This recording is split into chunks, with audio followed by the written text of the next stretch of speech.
Chapter 21. Meddling. The Academy's training grounds, as usual, after a group of Padawans created their own sabers, were filled with activity once again. Almost all of them were present and practicing their techniques, enjoying it to the fullest. Colourful blades were swinging through the air with different Jedi forms clashing against each other, honing their wielders' senses and bringing them closer to their perfect form. Among them, probably the most well-known duelist pair was Kael and Vila, whose usual intense sparring sessions continued to draw the attention of others, though this attention was on the way of turning into something unwanted.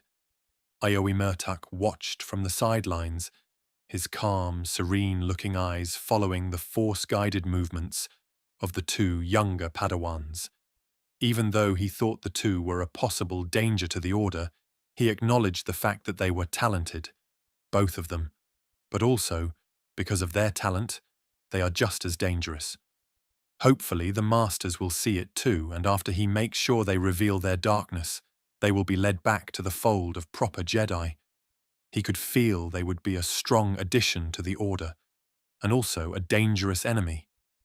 Reinforcing his decision to nip this possible issue of two powerful, dark Jedi in the bud, a small smile played on his lips, but it was one of determination rather than the joy of doing what he must do. Around him stood his group of followers, including Arendrelis and Lyra Sindel. The two had already begun their subtle campaign, planting seeds of doubt among the other Padawans. Today, they were simply here to continue doing so, making sure Kael loses his advantage of manipulating his impressionable companions. "They're good," Lyra said quietly, nodding toward Kael and Vila as their sparring session concluded, ending in a draw. Too good for Padawans who've only just built their lightsabers. That's because they established a harmonical force loop between themselves. Against each other, they are moving only via the force. Conscious decisions don't hamper their bodies. That's why it looks like they are fighting like masters. Well, more precisely, it wasn't built by the two, only by Kael. I think the girl is already stuck in his web, and there is no proof strong enough that would change her mind about the boy. Iowi replied, his tone calm and measured. That is a fate the others must avoid. "Are you sure?" she asked, looking at Iowi, who gently nodded his head. Iowi watched for a bit longer, letting himself feel the two and how their connection in battle dissolved before finally leaving. Later that day, when Vila and Kael were both away, meditating and catching up on their different studies, Iowi's group approached several Padawans scattered across the training fields. Their first stop was a batch of students who were still practicing basic drills with training sabers, those Padawans who were yet to be taken away to their first trial. Surprisingly, they were now under the helpful guidance of Jolo Vreek, who, after receiving so much help from Kael, decided to follow his example and try to help others just the same. The green-skinned Rodian was just as enthusiastic as always, his voice carrying encouragement and hopefully teasing the others, making them push themselves to the limit. He was making sure they wouldn't get disheartened if they failed. He knew exactly how that felt. "Good! Good! Keep your stance low and don't forget to keep your blade angled for deflection," Jalo exclaimed, demonstrating a move with his green lightsaber. The younger Padawans mirrored his motions, their focus on his body, copying his movements from Form 1. "Jalo," Iowi called out, his voice warm. "Mind if we join you?" "Oh, no, not at all." Jalo turned, his wide eyes lighting up. "Of course, the more the merrier, especially if such experienced seniors are willing to help us out." Iowi smiled at him, and with a wave of his hand, his group stepped in, offering guidance to everyone personally and demonstrating the techniques of Shicho, coming from multiple years of training. Their presence was greatly welcomed, and their advice, delivered with a learned mix of authority and encouragement, quickly earned the younger Padawan's attention. Even Jalo was amazed at how much better they were. It was no wonder. They have been Padawans for a much longer time than he was. "You've been training with Kael and Vila, haven't you?" Iowi asked Jalo casually as they helped a Padawan correct her grip. "Yeah, they're great," the Rhodian boy replied without hesitation. "Kael's got this way of reading you in a duel like he knows your next move, and Vila's just a force of nature. Sparring with them has made me better. Though, I don't think I will catch up to them any time soon. Ah ha ha ha." "Interesting," Iowi said, his tone thoughtful. "You don't find it unusual?" "What do you mean?" Jalo's forehead creased, hearing his question and suddenly feeling that something was off. Kael's ability to read people, it's not exactly typical, and Vila's aggression, don't you think it's a little risky? We are Jedi, after all. We are not warriors, but peacekeepers. You can't keep the peace without stepping up. Evil won't back down if you only ask nicely, Jalo said firmly. And Kael's just attuned to the Force. Like all of us, he is simply better at it. And Vila, she is passionate, not reckless. Okay, maybe a bit reckless, but not aggressive like you are trying to insinuate here. They're good friends and great Jedi in the making. Fair enough. Iowi smiled faintly but didn't press further, knowing it would be counterproductive. It's always good to have faith in your friends. With that, he quickly dropped the issue and offered some tips and help to Jalo, who readily accepted them and thanked him right before the group of Iowi decided it was time to leave. Jalo seems to be infected too. As they moved on, Lyra leaned in to whisper, "He won't be easy to snap out of it." "We don't need to convince everyone," Iowi replied. "We just need enough to start them on the road of questioning Kael's influence. But you can now see what I meant. People falling into Kael's manipulation don't even notice it." Their next stop was a group of Padawans working on advanced sequences. They were part of the Order for almost as long as Iowi, arriving with or right after him. Among them were Mirren Kael, a human with a knack for precision with both the saber and a blaster, and Thala Vryn, a Togruta known for her acute intuition. Iowi approached them with a friendly demeanor, offering tips and engaging in light conversation as equals. "You've both come a long way since we started," Iowi said, watching their practice. "Your control and focus are impressive." "You could say that." Mirren grinned, wiping sweat from her brow. "But thanks, Iowi. It's all about discipline, right?" "Exactly," Iowi agreed. "Discipline is what separates us from those who lose their way. It's why we must always strive for balance." "I already know what you want to say." Thala nodded, her expression thoughtful. "Like that twi'lek girl, yes?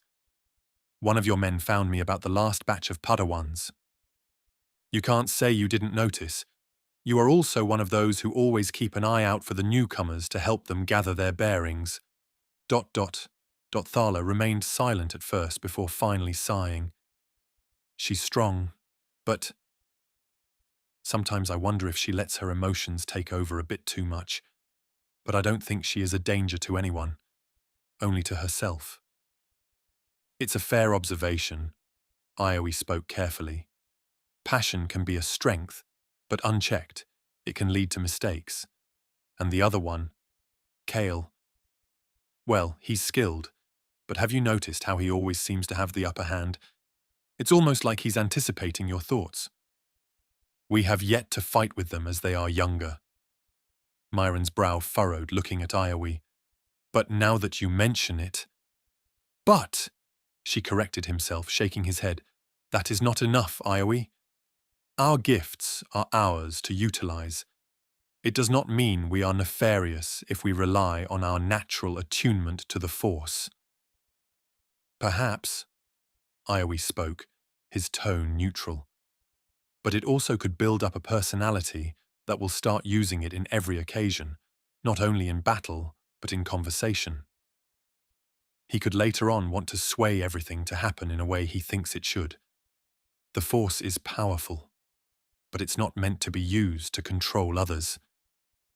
The two Padawans exchanged glances, doubt flickering in their eyes. Iowie's words made sense, but not enough for the two to personally join in whatever Iowie was planning to do. But it was enough to cause the younger Padawan's peers to start paying closer attention to Kael and Vila.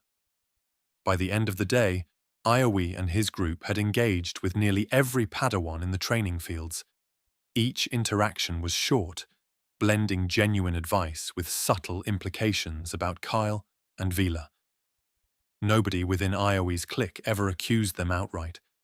They only suggested, nudged, and left room for interpretation. As the sun dipped below the horizon, Iowie gathered his closest friends in a secluded meditation room within the temple. They sat in a circle, their expressions a mix of satisfaction and anticipation. With so many eyes turning onto the two dangerous Padawans, everyone should start noticing what Iowie felt the first time he walked past Kael. "Today was a success," Iowie began, his voice hiding his satisfaction behind a calm facade. "We've put them into the spotlight, and now everyone will be more alert and less likely to fall under the boys' influence." "What if Kael or Vila notices?" Aaron asked, his arms crossed. "They're not oblivious. Kael for sure will pick up on it." "It doesn't matter," Iowie replied. "We're not lying. We're simply encouraging others to see the truth for themselves. If Kael and Vila have nothing to hide, then there's nothing to worry about. But if they do, the others will no longer be blind to it," Lyra finished, a determined glint in her eyes. "Exactly," Iowie nodded. "If I am right, when that happens, and Kael no longer can manipulate them, he will show his true colours and start using his powers in a way that will be obvious. The Masters will have no choice but to act when the evidence is clear. This isn't about undermining them, it's about protecting the Order." The group fell silent, feeling that Iowie was right.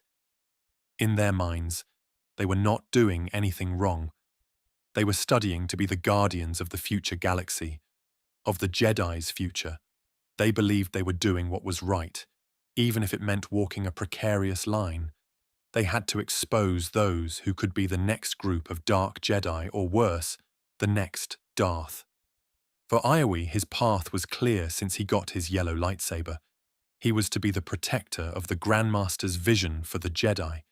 He will protect the Order with his life and do anything to make sure the Jedi will never fall. Not again. Not on his watch. Chapter 22. Shifting Mood. I think I had felt the subtle shift in the Academy's atmosphere almost immediately. It wasn't the kind of change anyone would be able to pinpoint easily. There were no outright confrontations, no accusing stares or sharp words. However, the way the other Padawans responded to my presence during training, meals, and study sessions had altered, and it altered enough that my abilities allowed me to pick up on it, feeling it like a tingle in the back of my head. It showed itself in the little things at first: shorter conversations, fewer invitations to join group exercises, and a general sense of hesitance that lingered like a faint smell of smoke after a fire. In addition, I sometimes sensed as if those I spoke to were using the Force to keep their minds clear, probably to make sure I wasn't influencing them. I guessed it immediately the first time I noticed it and realized the angel of attack coming my way. It was similar to how my brothers used to deal with opposition within the family hierarchy. Being sensitive to the emotions of those around me, I caught it most when I was sparring with my peers. They were even better at using the Force, and they used it not to read or predict my moves, but to shield their own senses before me. The usual casual exchange of techniques now felt undermined by an unspoken wariness on their part. Others acted more reservedly when helping me out with training. Their movements were restrained, and they were afraid to let their guard down while interacting with me, no matter when. At first, I wanted to chalk it up to everyone settling into their routines after the Kyber Crystal expedition. It made sense. Constructing lightsabers was a monumental milestone, and everyone was likely feeling the importance of their progress now that the initial wonder had subsided. Yet, as the days passed, the feeling only deepened, and when I sensed it appearing in the older Padawans, I couldn't chalk it up to coincidence anymore, and I couldn't do anything about it because if I brought it up to them, that would just make it even more awkward.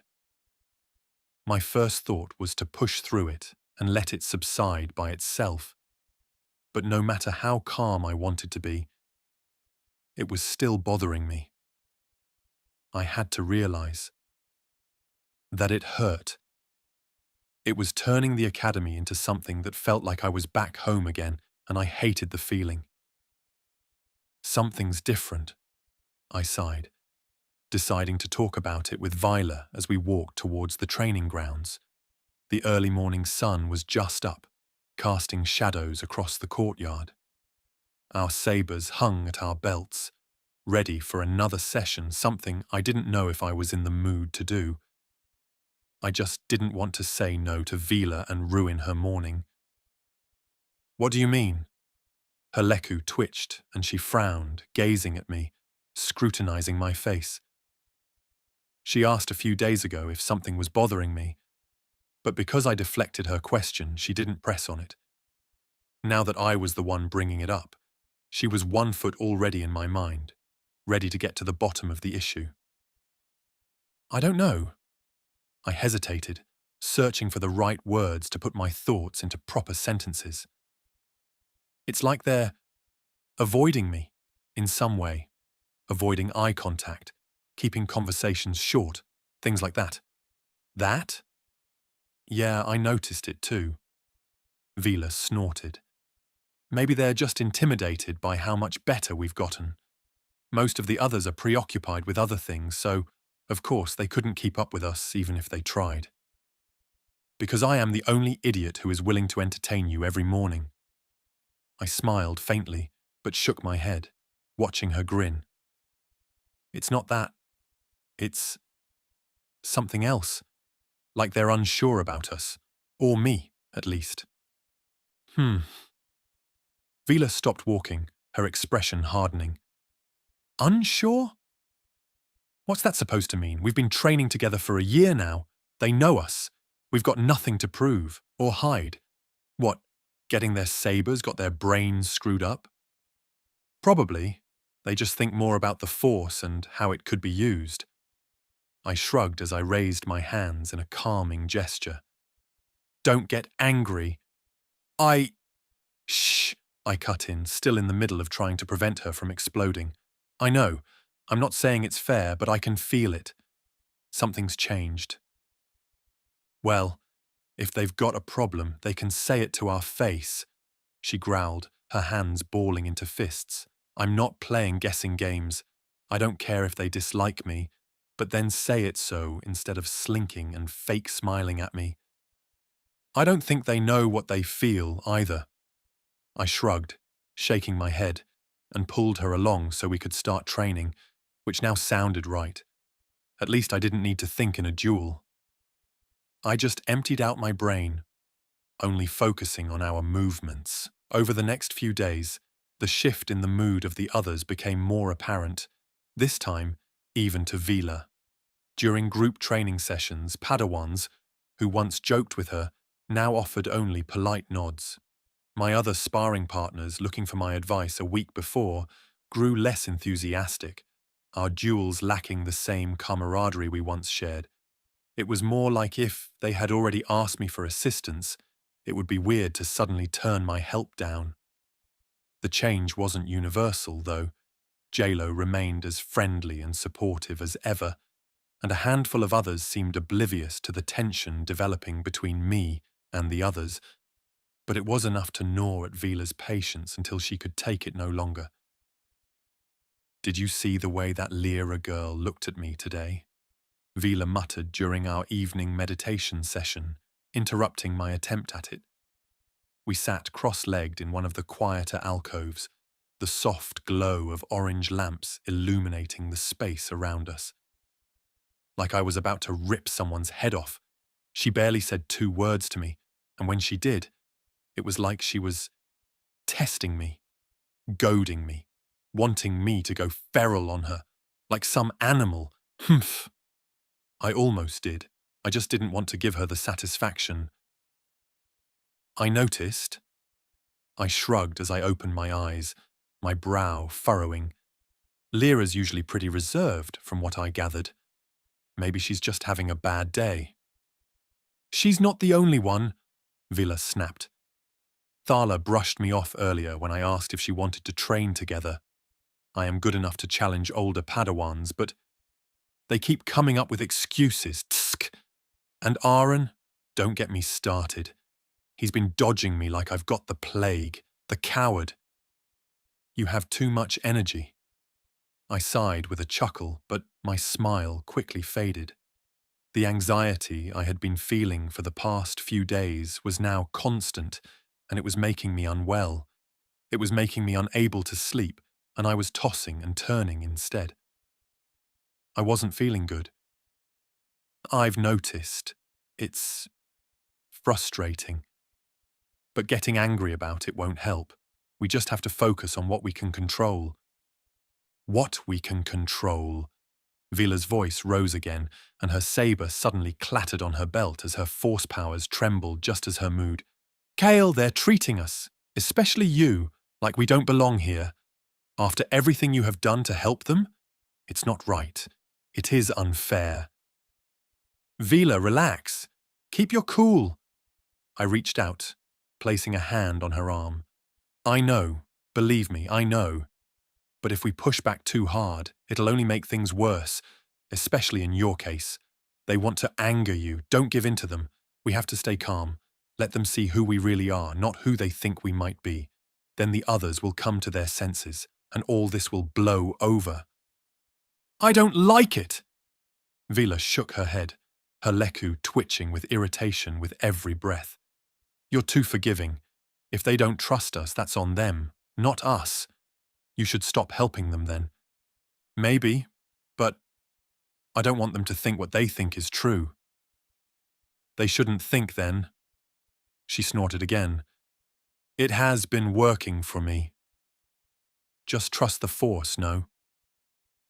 "Sometimes our brains must be used," I joked, flicking her forehead and making her pout, which somewhat eased the anxiety in my heart. But only until I got back to my room, and I was alone once again. Then it came back in full force. The breaking point came during a group exercise designed to test teamwork. Master Catan had split us into small teams, assigning each group a mock mission to retrieve an artifact from a simulated enemy base. Vila and I were paired with Miran, Thala and Aren, an arrangement that felt anything but coincidental. But I don't think it was on Master Catan. Instead, I saw Myron and Thala volunteer, and as senior Padawans, of course, their words had more weight. From the start, the tension was palpable. Miran and Thala exchanged wary glances whenever I suggested a strategy, and Aren's responses were curt and dismissive. Was this their way of testing us? Or was this just a petty move on their part? Whatever it was, Vila's frustration simmered just beneath the surface, her movements sharp and precise as she carried out her tasks, their orders without a word. Until we reached the last hurdle, arriving at the enemy base. "We need to secure the perimeter before moving in," I said, my tone calm despite the growing tension. forcing myself to ignore the squeezing feeling in my chest. If we can draw their attention to the west side, Vila and I can slip in through the east and grab the artifact. We could be out before the simulated guardians realize it. Sure. Oren crossed his arms, his expression skeptical. And how do we know you won't just use us as a sacrifice so you collect all the points? You've got a habit of doing things your way and have been suggesting plans since we started. You do think you lead this group, huh? Why aren't you the one distracting them then? Miran and Thala can sneak in then. If you think so. I blinked, taken aback at the intensity he was saying it. I've always worked with the team's decision. If you want, we can do it that way. I agreed before Vila would blow a gasket and rain down on him. Forget it, Aaron muttered, turning to Myron and Thala. Let's ask the seniors. As we should have done. He smirked, looking at me with one eye. It isn't a bad plan, Thala mused, scratching her chin. But I don't like the idea of this kind of risky action. For now, we will stick to the original plan. We'll cover both sides equally. No special maneuvers. Before we go, Vila stepped forward, her orange saber igniting with a sharp hiss. You've got something to say, Aaron. Because if you have, then say it. Don't hide behind half-baked excuses or these two seniors. Otherwise, I will assume you are going to stab us in the back in the middle of the operation. Vila, I said quietly, placing a hand on her shoulder. Don't. Not now. Let's win this. Please. She hesitated, her breathing heavy as she deactivated her saber, watching Aaron's surprised and somewhat fearful look. The silence that followed was deafening, the unspoken tension becoming thicker than ever before. It tasted like spoiled cough syrup. Still, we somehow managed to do it. The senior Padawans were experienced enough to focus on the task at hand and ignore the rest. When the exercise finally concluded, our team's performance was passable but far from cohesive, which Master Katan quickly brought up to us, giving us pointers without any scolding. That evening, Vila paced the length of our shared study room, her frustration bubbling over, making her growl. They're treating us like we're the enemy, like we've done something wrong just by existing. That is a bit harsh. I looked at her while I sat at one of the desks, my hands clasped in front of me. It's not everyone. J-Lo's still the same. And some of the others. They're just confused. They don't know what to think. Confused? Vila scoffed. Number, they've already made up their minds. They're just waiting for us to slip up so they can say, I told you so. We are alone in this, Kael. Not all of them, I repeated firmly. And even if that's true for some, we can't let it change who we are. If we let their doubts define us, we've already lost.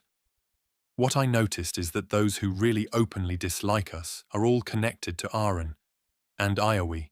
We can't blame others if they fall for multiple, more experienced senior Padawans advise them. Humph, fuck them. Vila stopped pacing with a curse, making me shrug. I watched her, seeing her gaze softening as she looked at me. You're too soft, Kael. You see the best in people even when they don't deserve it. I'll be your balance then. Maybe, I admitted. But I'd rather be that way than let anger or bitterness take over. Same for you, Vila. Don't give in too much to anger, okay? We've got enough to deal with without turning on each other. Yeah. She sighed, sitting down beside me. Fine, I'll try to keep it together. But if Aaron or anyone else crosses the line again, don't expect me to stay quiet. I will punch, kick, bite, maybe even scratch. Don't go for the eye. I smiled faintly. But I won't hold you back either. Good, because you wouldn't be able to. She answered by sticking her tongue out, making me sigh. I decided that this was an issue I wouldn't be able to deal with. So I was going to speak with one of the masters. They will have to step in before something terrible happens. I'm not prideful enough to not ask for help when I clearly need it. Chapter 23. Kael's Lesson. The Academy's meditation chambers and their usual silence stood in stark contrast to the turmoil happening within my mind. No wonder I couldn't concentrate. So instead of trying to force it, I walked out, heading to do what I decided to do earlier.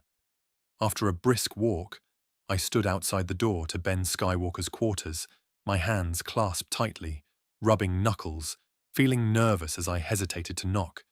Seeking help wasn't something I was used to. Back home, it was looked down upon if I couldn't solve something by myself. Still, this place was different, and I knew that I couldn't keep this to myself any longer. Taking a steadying breath, I tapped lightly on the door. It slid open almost immediately, revealing Ben seated cross-legged on a simple mat, his blue eyes serenely observing me. I had a feeling he already knew I was there before I even knocked. "Kael," he said, motioning for me to step inside. "I've been expecting you." I blinked in surprise, but then I took control of my emotions and entered, bowing slightly before sitting across from him. The room was surprisingly sparse, with only a few personal touches.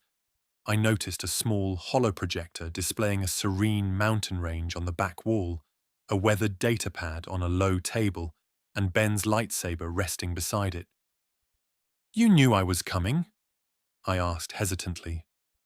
"Well," Ben's lips curved into a faint smile. "Not precisely, but I've sensed your unrest these past few days. I thought you might come to me or any of the other masters when you were ready to open up about it." "I see?"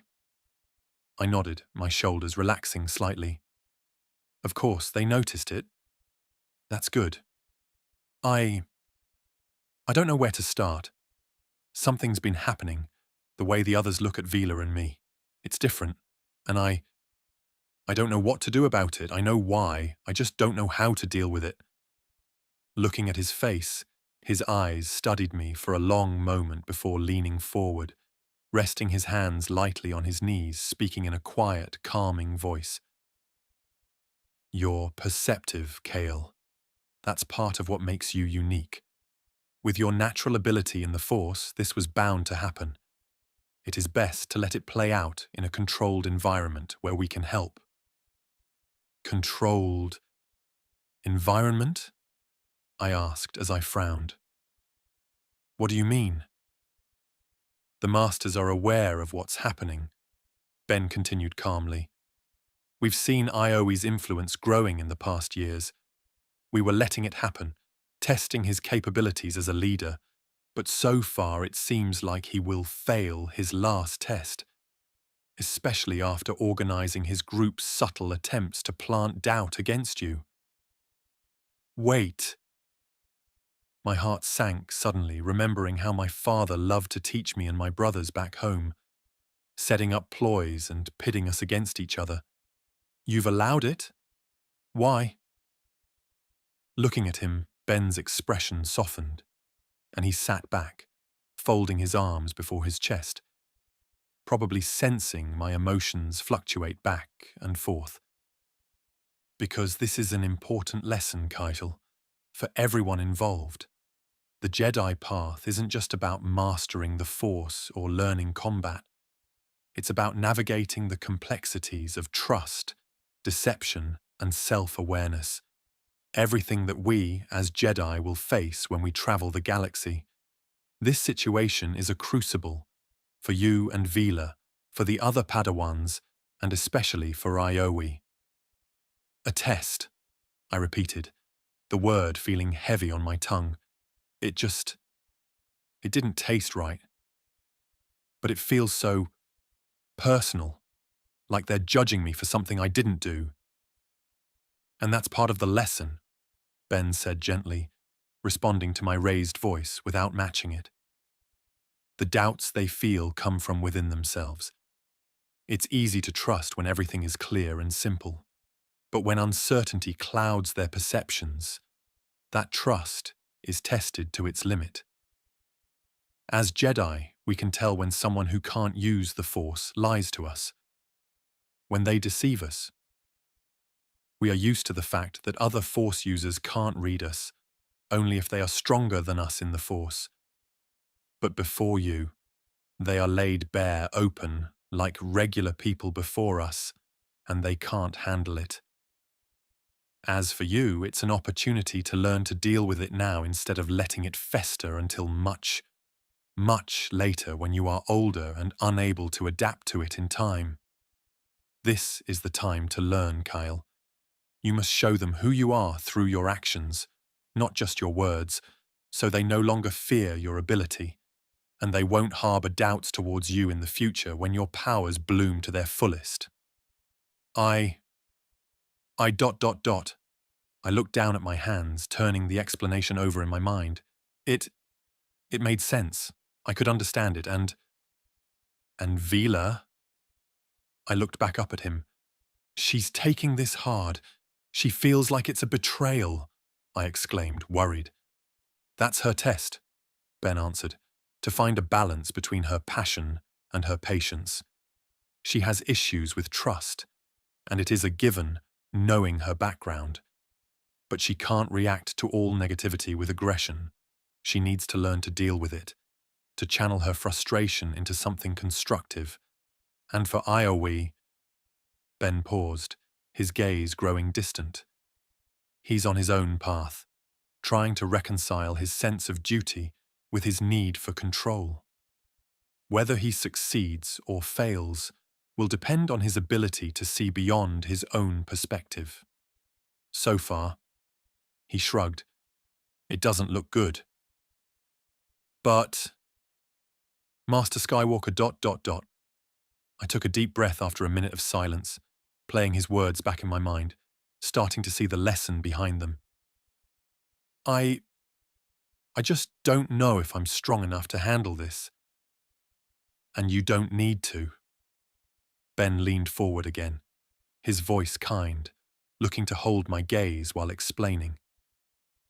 You've already proven your strength, Kael. Coming to me for help is a sign of it.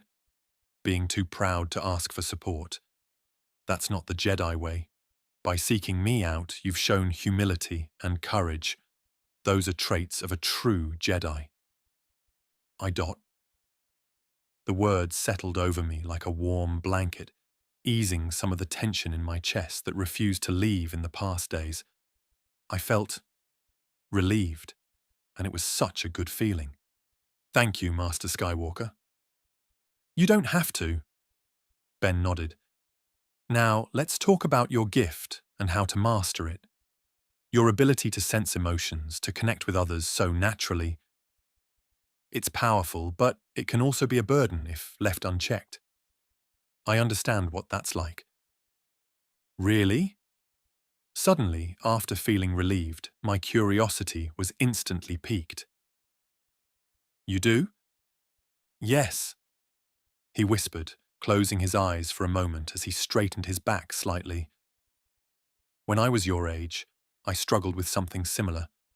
During the Yuuzhan Vong and then the Second Galactic Civil War, I was often surrounded by turmoil, family conflicts, battles, and the betrayal of people I trusted. I was sensitive to it all, and it almost overwhelmed me. I had to learn to control it, to separate my feelings from the emotions of those around me. There was a time in my early years when I fully cut off myself from the Force, before my cousin helped me reopen to the galaxy. How did you do it? I asked, leaning forward, wanting to know more. It wasn't easy. Ben's smile returned, faint but encouraging. Through focus and discipline. Meditation was key. I had to train myself to recognize what I was feeling versus what I was picking up from others. I learned to control it, to contain it, and to focus it on one point and not let it be active all the time. I'll teach you the same techniques, but it will take time and practice. Are you ready for that? Yes! I nodded firmly. Yes, Master, I'm ready. Good! Ben said, standing up and motioning for me to follow him. We'll start now. Come with me. Ben led me to one of the smaller meditation chambers, one that was separated from the others, its circular walls adorned with calming murals of flowing rivers and open skies. The air was cool and still, the perfect environment for focusing one's mind. Sit, he instructed, settling onto the floor before me. Without hesitation, I mirrored him, crossing my legs and resting my hands on my knees in the usual, learned position. Close your eyes, he continued, his voice firm. Breathe deeply, in through your nose, out through your mouth. Let the force flow through you, but don't try to grasp it. Just let it flow. I obeyed, without thinking, my breath slowing as I settled into the rhythm dictated by him. At first, the noise of my thoughts about the whole incident was overwhelming, threatening that I would fail to meditate again, but with Master here I felt that gradually the stillness of the room began to seep into me. Then my awareness expanded outward, a steady tide of sensation flowing through my body. Now, Ben continued, focus on yourself. What are you feeling? Angst. I hesitated before answering, but honesty was a must right now. Worry, confusion, a little anger. Good, Ben spoke. Acknowledge those feelings, but don't hold on to them. Let them pass like leaves on a river. Now, reach out to the Force. What do you feel around you? Listening, I took another breath, extending my awareness outward farther than ever before. The emotions around me were subtle, like faint ripples on a calm pond. I feel calm. Stillness, I answered quietly.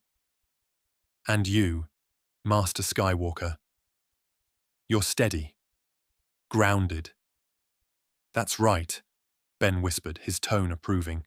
But remember, when you're sensing others, it's not about absorbing their emotions. It's about understanding them without letting them overwhelm you. Currently, your senses are brash and without control, and you are intruding on others' feelings. That is why the others feel you are trying to manipulate them. You need to learn how to use your ability so they don't perceive it that way. Let's go deeper. This time, I want you to feel the difference between my presence and yours. Separate them. Where does yours end and mine begin? When you manage that, your own won't rush into the others, forcing them to start resisting yours. As a Jedi, we must respect every living being's boundaries. Listening to him, I suddenly understood. No wonder they felt like that if my presence was like being pushed on them, like being bumped into in a crowded corridor. Wanting to do well, I furrowed my brow, focusing more intently. Ben's steady presence in the Force was a reassuring beacon, and as I tried and examined it, I began to notice the subtle boundary between our energies. My own presence felt lighter and more uncertain, while Ben's was firm and unwavering, deep like an ocean. I can feel it, I murmured. There's a difference. You're solid, and I'm shifting, Ben finished for me. Your awareness is strong, but it's unfocused. That's normal for someone still learning. With time, you'll learn to anchor yourself without losing that sensitivity. Now, let's try something new. Focus inward again. Find that shifting energy within you and try to hold it steady. Following his instructions, my breaths became deep and more even as I turned my focus inward. The shifting energy Ben described was like a restless current running through me, unlike his. Very much so. Slowly, I tried to visualize it settling down, becoming calm and centered. The process was difficult, my concentration wavering on multiple occasions, but Ben's steady guidance brought me back each time I faltered. By the end of the session, I felt a newfound clarity, as though the weight I felt carrying had been lifted. The restless current within me had not stilled entirely yet, but even now I managed to sense a kind of peace I hadn't felt in weeks. "You've made a strong start," Ben said as we finished. "But this is just the beginning. Keep practicing, and you'll find your balance." "I dot," I murmured before standing up and bowing deeply. "Thank you, Master. I won't let you down." "Don't let yourself down." He smiled as he placed a reassuring hand on my shoulder. "You've already shown you're on the right path, Kael. Trust in the Force. It will guide you. As for Iowe and your situation, if the others think it has to stop, the Masters will step in. Until then, it is up to you and the Padawans to experience it and learn from it." "I understand." I nodded my head, looking into his eyes, and I meant it. Chapter 24. Confrontation. I was sitting cross-legged in a quiet meditation chamber, my breathing slow and steady as I directed my senses and focused them to look inward. The stillness of the room enveloped me like an insulating cocoon, shutting out the Academy's bustling training grounds and any other Padawan. I could no longer feel them as I focused on myself, learning to control my ability and let it only work when I willed it to do so. For the past 3 days, I have devoted my mornings to meditation instead of sparring, the same as in the afternoons. I knew Vila wasn't happy about it, but it had to be done. Master Skywalker's guidance echoed in my mind, reminding me of the importance of stabilizing my presence in the Force, and I had to succeed before I worked on anything else. It would be fundamental for my future. Inhale, exhale, let the Force flow through me. At first it had been a struggle. The shifting energy within and around me felt like a chaotic current resisting my attempts to calm it. But with each session, I could also sense the changes happening to it. My efforts were not in vain. The current was less chaotic now, more like a fast-flowing stream than a raging, flooding river. I tried to visualize it settling down further, grounding myself in the moment until all of it turned into a calm lake. Around me, I could feel the Force pulsing quietly, a harmonious rhythm that came from the world itself, something I had the ability to tap into. Finally, it began to feel more natural as I made the connection in my mind. When I felt more in control, I tried to extend my awareness outward, careful to keep my presence steady. First, I must feel myself, and then learn to control it to touch others. The lesson from Ben was clear. My ability to sense their thoughts and feelings shouldn't feel intrusive. I had to maintain the boundaries of my own energy, ensuring it didn't overwhelm those around me, and only do it on my command. "What are you feeling?" Ben's voice echoed in my memory. My thoughts answered without thinking. Calm, stillness, clarity. A mantra that I kept repeating. I exhaled slowly, opening my eyes. The meditation chamber's soft light greeted my eyes, making me squint. I couldn't help but feel a flicker of pride at the progress I had made. It wasn't perfect yet, but I was learning to control my gift slowly but surely, to manage the sensitivity that I was gifted by the Force. Soon I can return to normalcy, I told myself, smiling, thinking about Vila and our sparring matches that had to pause for now. She had been surprisingly understanding of my absence from our usual sparring sessions. She'd teased me once or twice, but when she saw how seriously I was taking my training, she didn't press the issue. She'd simply smirked and said, "You'd better be ready to duel when you're done meditating, or I'll make you regret it. I won't wait for you to catch up." Once again, I chuckled at the memory, her laughter echoing softly in my memory. Vila's fiery spirit was something I seemed to get very used to, and I began missing it nowadays. I also realized that I trusted her implicitly, but I also knew how easily her temper could get the better of her. Being absent right when Iowi is still doing his best to get to us, I could only hope that she'd keep it in check while I focused on my own growth. No, she will be fine, I told myself, stretching a little before repeating my meditation routine one more time.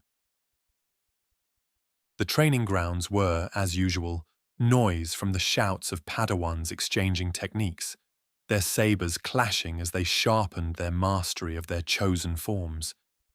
Vila, standing amongst the others, twirled her orange blade with practiced ease, her movements sharp and aggressive as she sparred with the only other Padawan who was up for being her partner, Jailo Vreek.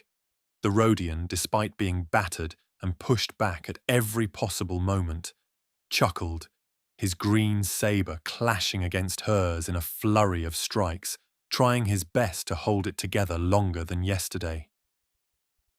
"Getting better, Jailo," Vila said, grinning slightly as she parried his attack.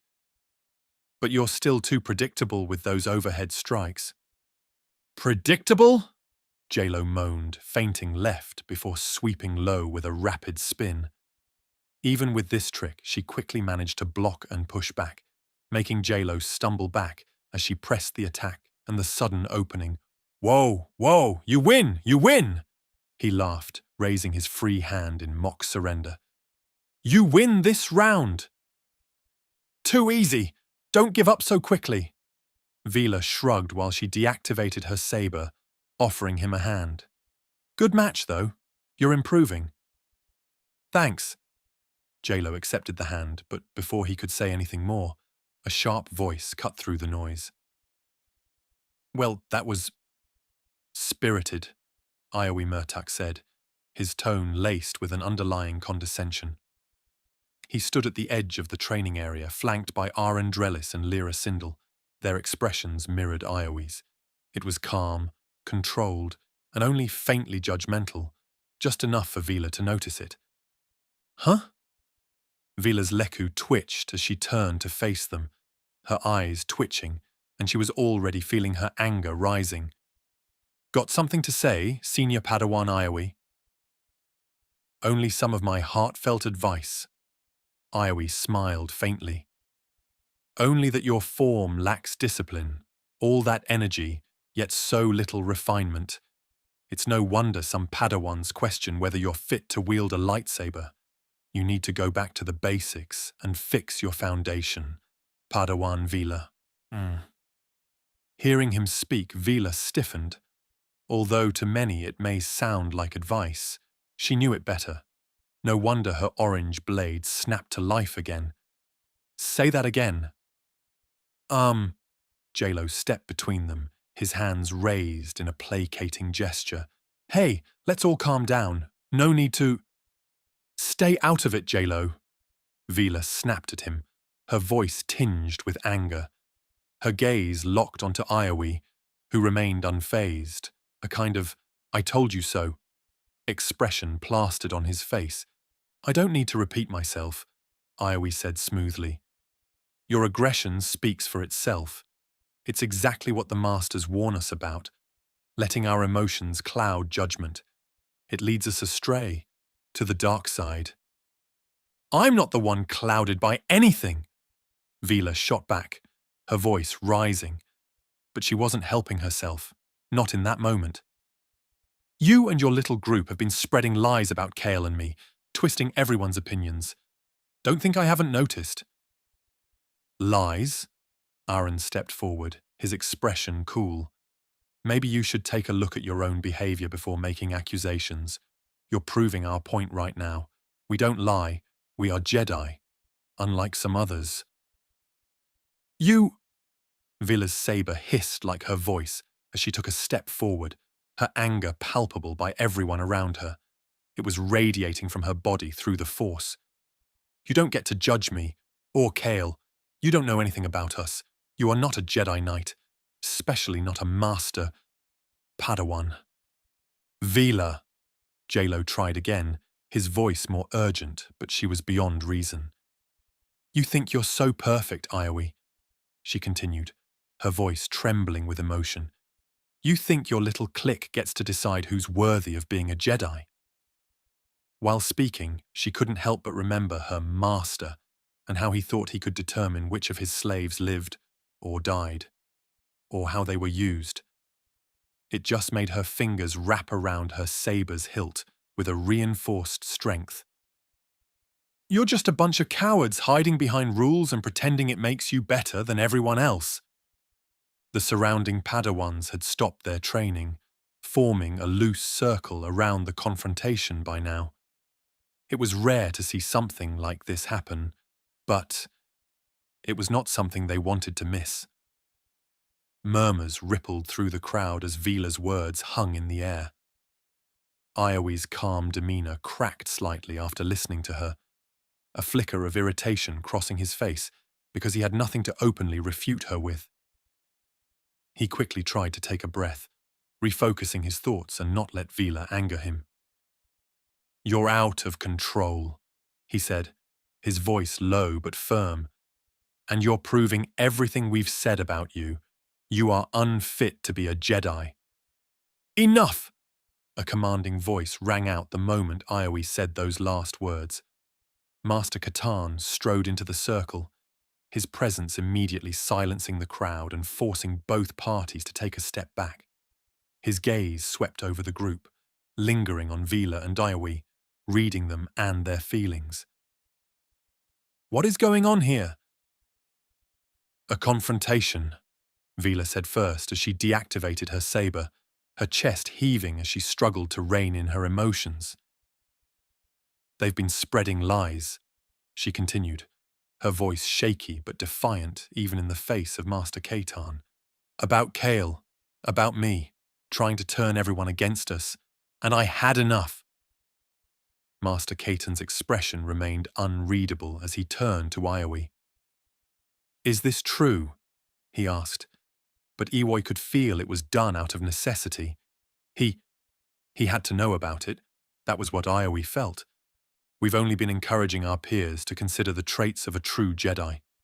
Iowe replied smoothly, choosing his words carefully. "If that has caused discord, it was never our intention." "Wasn't it?" Katarn's gaze hardened. "Encouraging self-reflection is one thing. Sowing division is another. This ends now." "Yes." Iowe bowed his head slightly. "Of course, Master." The crowd began to disperse under Katarn's watchful eye, none of them daring to stay after Iowe's group hastily retreated. Still, Vila remained rooted in place, her fists clenched at her sides, her saber trembling within it. Master Katarn noticed it and slowly stepped closer, his voice softening. "Vila, walk with me." She hesitated but eventually followed, her head bowed a little. She clearly wasn't in the mood to speak, but she couldn't say no to one of the masters of the academy.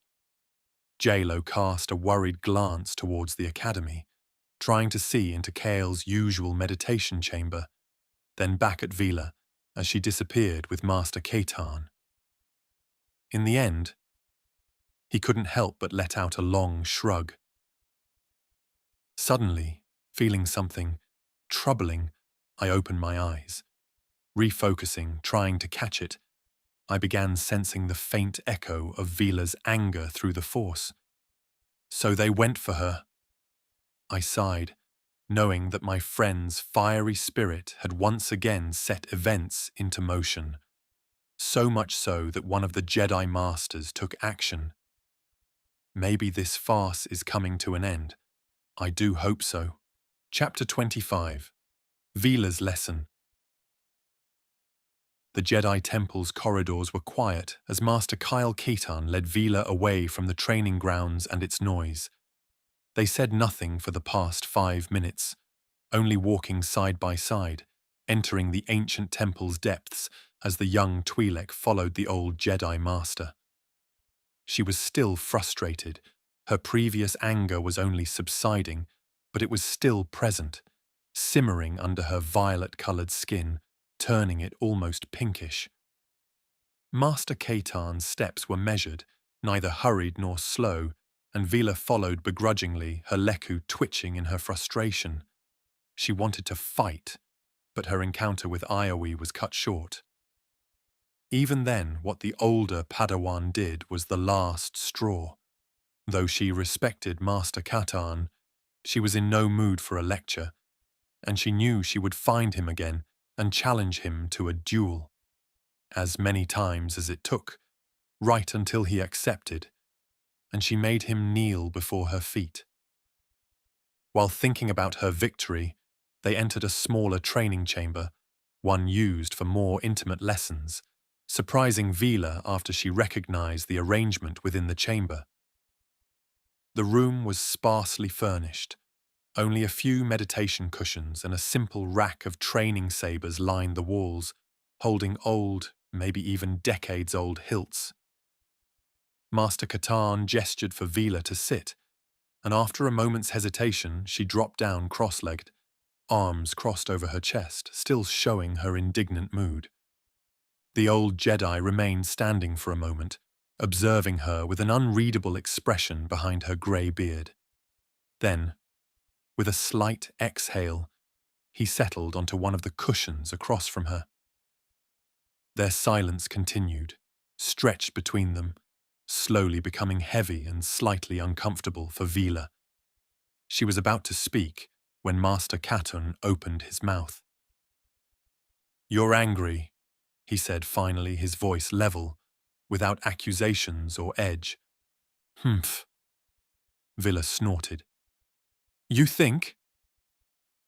"I do." Katan studied her, his piercing gaze assessing, not judging. "And you have every right to be." "Wait, what?" That one sentence caught Vila off guard completely. She blinked her eyes, her defensive posture faltering, her hands lowering to her sides. "Padawan Vila." Katan leaned forward, resting his elbows on his knees. "Anger isn't inherently wrong. It's an emotion, and we are all made of them. Every living being has emotions because if we don't, we are nothing but droids. And emotions aren't good or evil, they just are. They turn good or evil by us, by how we use them. ... Vila narrowed her eyes. "That's not Iowi, who has been spewing whenever I hear his mouth opening."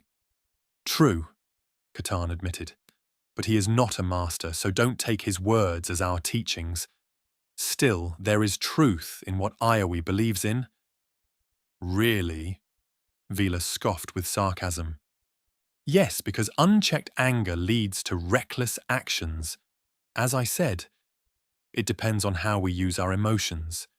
It's what you do with that anger that matters." "I understand."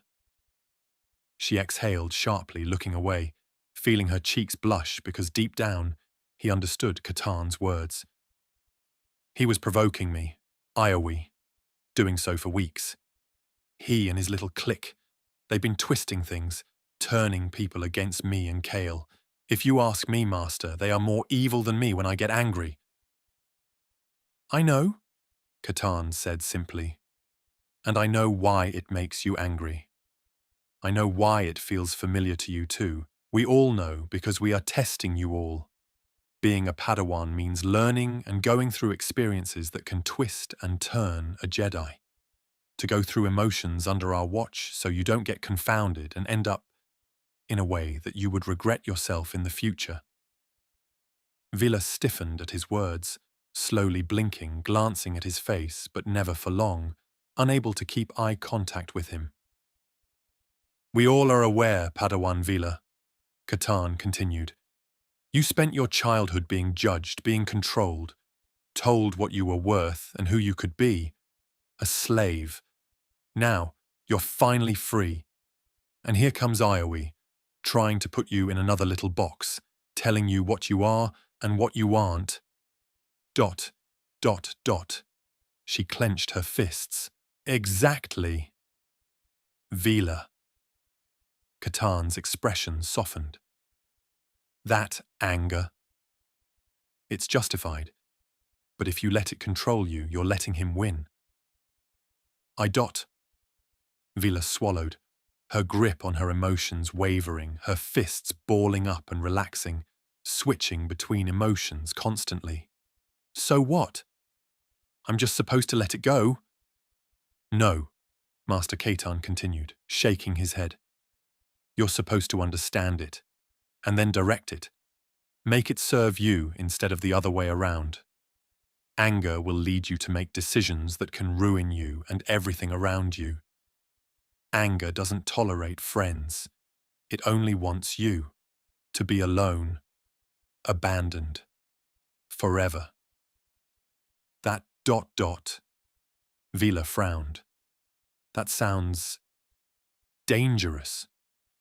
Of course, Kaetan chuckled. That's why the old Jedi liked their answers simple. Anger bad, serenity good. But life isn't that clean-cut. You should know this. I certainly do. ... She hesitated, feeling she knew a few things, or should, as she accompanied Kael a few times to the library. Yet at that moment she was drawing blanks, so she opened her mouth and asked, Because of your past? Yes. Master Kaetan nodded. I didn't grow up as a Jedi, Vila. I was trained as a soldier, a spy. I fought because I hated the Empire for what it did to my family. That hatred, that anger drove me forward. It made me strong. His gaze darkened slightly, recalling those years. Then I learned the Force, and for a time, I walked the same dangerous line you're walking now. I let my emotions drive me, and you know what? What? Vila swallowed, asking without thinking. It worked for a while. Kaetan exhaled through his nose while answering. My anger made me powerful, but it also made me reckless. I hurt people I shouldn't have, made choices that led me too close to the dark side. Really? Vila's eyes widened slightly. But you never fell. No, Kaetan agreed. Because I learned. The dark side isn't about feeling anger. It's about surrendering to it, letting it dictate your actions, just like you almost did back there. Vila remained silent, processing his words. Her eyes looked at the old man's aged visage, the decades of hard-earned experience visible in his every movement. Anger gives you energy, Vila, but you have to channel it. He tapped his temple. You stay in control, not your emotions. That is the key to balancing it within you. But Vila stared at the ground, absorbing the lesson she was being given, but she still felt angry the moment she thought back and saw Iowe's face before her mind's eye. So, what do I do next time? Remember my words. Kaetan smiled faintly. Breathe. Center yourself.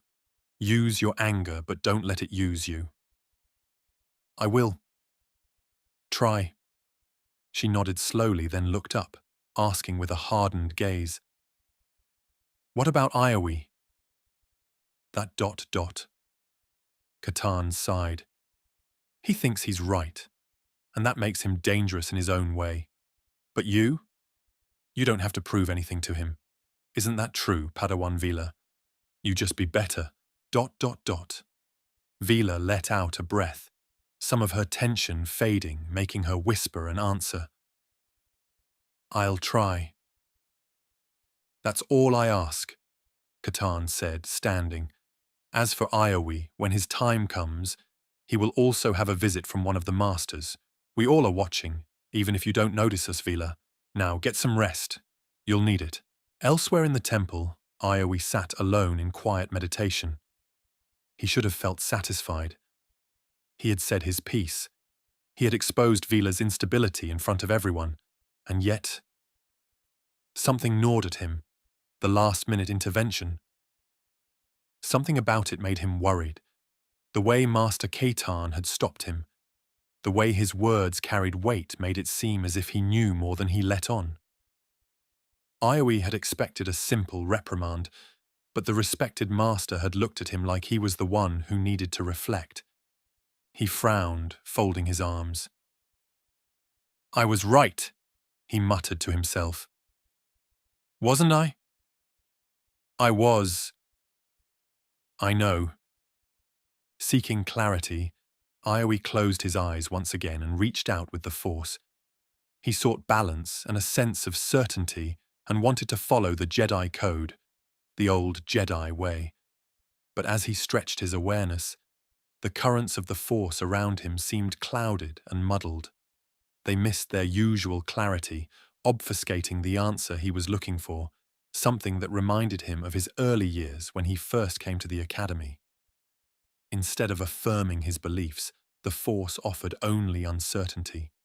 His brow furrowed at the experience. He had meditated many times before, and in the past 2 years, it had always happened with perfect clarity. But now, his mind flickered between different moments, unfocused. Sometimes it showed him the way Vila had reacted, the tension in her voice, and the pain behind her anger. He wanted to see only recklessness and instability, yet there was something deeper. That girl. She carried something with her that was hurting her, and in turn, it began hurting Ioe, making him wince. "Was I wrong?" he asked, realizing what was obscuring his vision. Doubt. It was doubt. His breathing, coming to an understanding, became slightly more rapid, and his focus wavered. He shouldn't feel this way. He had trained longer than Vila, than Kael. He was the one who understood discipline. He was the one in control. He read them right, and he should be correct. But was he? The Force remained silent, offering no easy answer. No vision came, no premonition, and for the first time a sliver of uncertainty settled deep in his heart. And he hated it. Hate. His eyes snapped open, sweat rolling down his forehead. No, there is no emotion. There is only the Force. Yet the more he mumbled the mantra, the more anxious he became. Chapter 26. Uncertain. Vila, right at the start of the next day, stood at the edge of the training grounds, her boots sinking slightly into the softer, sandy soil.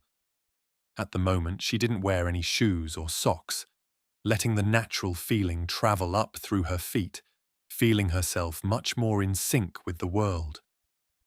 Something she tried to pay more attention to. Since talking with Master Kaetarn, something had been nagging her mind, a certain feeling that she was still unsure of. However, the moment she decided to walk barefoot once again, just when she was still a slave, the feeling became clearer. Maybe it was simply how she felt the closest to her surroundings, because she could feel everything much more clearly.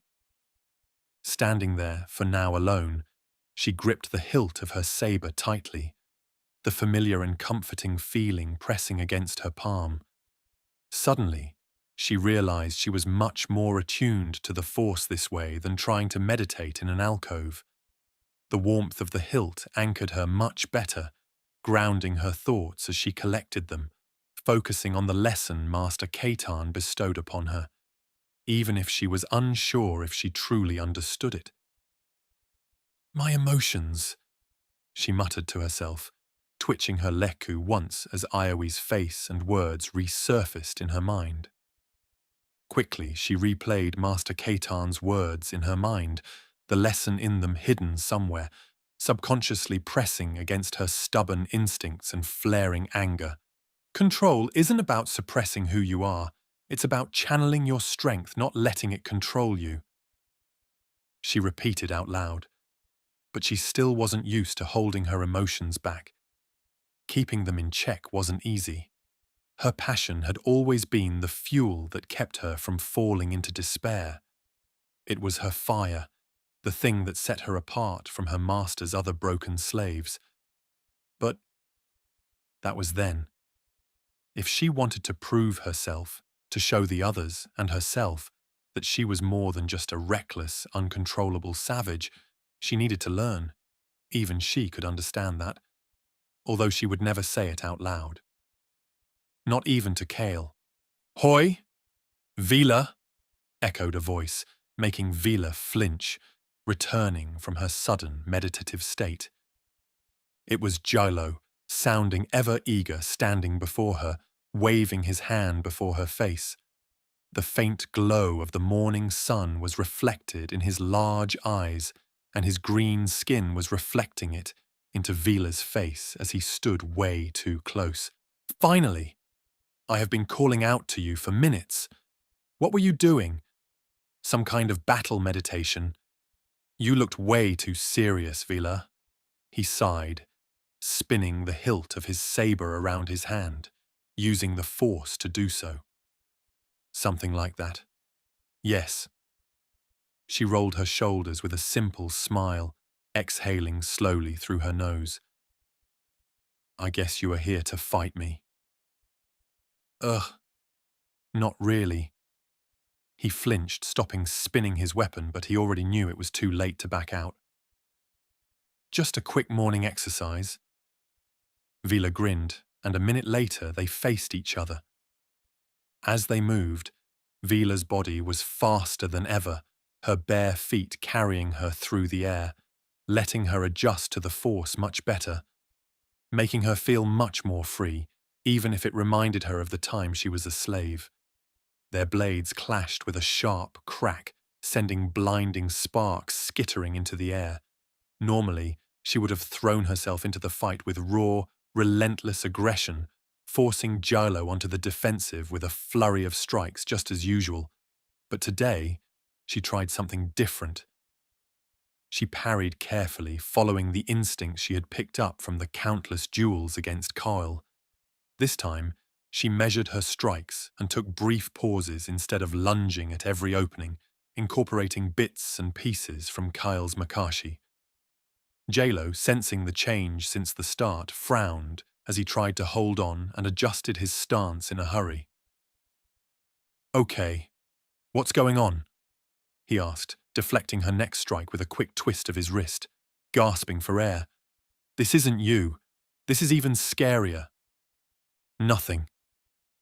Vila clenched her jaw in answer, her muscles taut as she resisted the urge to press the attack, but she tried to keep herself back. "I'm trying something new." "Trying not to hit me too hard?" Jalo chuckled, his tone light but his eyes sharp, knowing he was pressing her buttons for sure. "That's sweet of you, really." The moment she heard him, she feinted left, catching him off guard, and smacked her elbows into his side, sending the young Rhodian reeling backward. He yelped sharply, stumbling back a step and rubbing the spot where the blow had left a mark on his skin under his tunic. "Less talking, more fighting," Vila said, though her lips twitched slightly, her temper rising once again. But it seemed that it was working.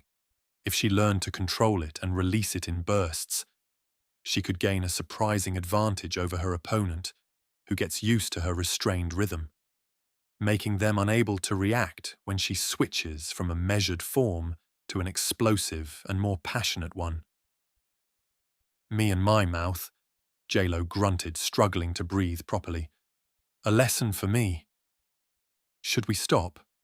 Vila asked, feeling a bit awkward now, blushing a little.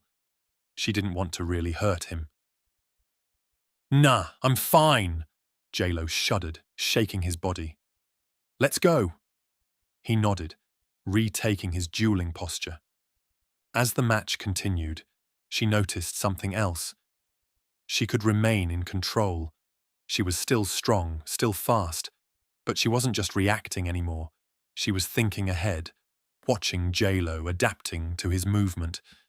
It felt strange, like wearing a new set of armor that didn't quite fit yet. But it was working because she could direct Jalo in the direction she felt would give her the advantage to disarm him again. "So this is how Kael feels when we duel," she thought to herself, before remembering Master Katan's words, "You stay in control, not your emotions asterisk." Then, with a sudden smile, she finished the duel with a decisive strike, forcing Jilo's saber from his hands and letting it fly out to the left of the dueling circle. It clattered to the ground, while the young Rhodian just huffed, hands on his hips as he caught his breath. "Okay, that should be fine. Whatever you're doing, it's working. Ugh." "Exceptional," was the only thing I could say, clapping happily. I have been watching from the sidelines since their duel started.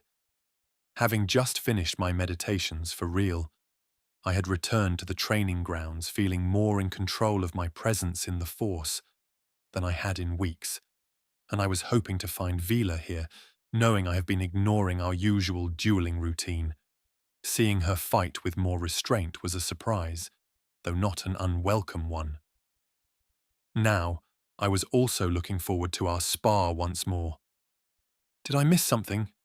I asked, stepping up beside Jilo and giving his saber back to him. "Not much." Jilo rubbed his ribs, still wincing slightly. "She's become civilized." "What?" Vila shot him a glare, her saber deactivating with a sharp hiss. Or was it coming from her mouth? Maybe both. "I'm trying something new, that's all. I was always civilized." "Oh?" I grinned playfully, crossing my arms over my chest. "Well, whatever it is, you do feel calmer." Vila looked away, pretending to pout. "Don't get used to it." Still, my gaze lingered on her for a moment. There was something different about her, all right, not just in her fighting style, but in the way she carried herself. The usual tension in her shoulders was softer, and the fire in her eyes burned a little steadier. It was a small change, but one that spoke volumes and probably would be only noticed by those who knew her as well as I did. "Are you tired?" I asked. "Me?" She glanced back at me, her fingers already tapping on her saber's hilt. "Please." Elsewhere in the temple, Iowie was alone, sitting in quiet contemplation. The dim light of his chamber created a fuzzy shadow across the floor, signaling the fact that the sun had risen on the outside. He had tried to meditate at night, but the unease from his last attempt hadn't faded at all. The Force, usually a steady current guiding his thoughts to the correct path, felt distant and unresponsive. It was as if the Force itself was holding its breath out on him, waiting for something he couldn't see. For a change he didn't foresee yet. That thought disturbed him. He needed affirmation, so he turned to his usual source. His followers, Aaron Drillis and Lyra Sindel. If they can reinforce him, everything should be good again. They met in one of the study halls, a place typically reserved for quiet reading and reflection, only disturbed by the occasional shuffle of C3PO. The shelves around them were lined with ancient holodiscs and scrolls, their titles etched in Aurebesh script, something that Lyra had studied the previous night. It was she who told him where to meet, and Iowie wasted no time by honestly explaining his troubles and thoughts when they met up. "You did the right thing," Aaron said with certainty, his voice low but firm, believing in Iowie. "Vila lacks control. If she can't handle her emotions, she shouldn't be wielding a saber. I have no doubts." "Master Katan doesn't seem to think so," Iowie countered, his fingers tracing the edge of the table. Anxious. "Maybe," Lyra scoffed, leaning back in her chair. "But Master Katan is one of those who count as unorthodox. He's not like the others. He lets things slide that shouldn't be ignored. No wonder he stepped in like that." Yowie wanted to agree, but something held him back. He thought that he wanted that to be true because it would validate him, Yet, the Force wasn't answering him the same way this time around. Usually their validation reassured him and reaffirmed his beliefs, bringing him peace. But this time, it felt hollow, forced. Could Master Katarn be right? He clenched his fists and quickly released them. Number He wouldn't entertain that thought. He had trained harder and longer than most Padawans. He was disciplined. The Force had guided him well until now. Then why was the Force not showing him certainty?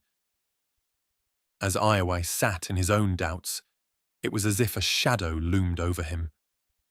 Then he realized it wasn't just his mind playing a trick on him.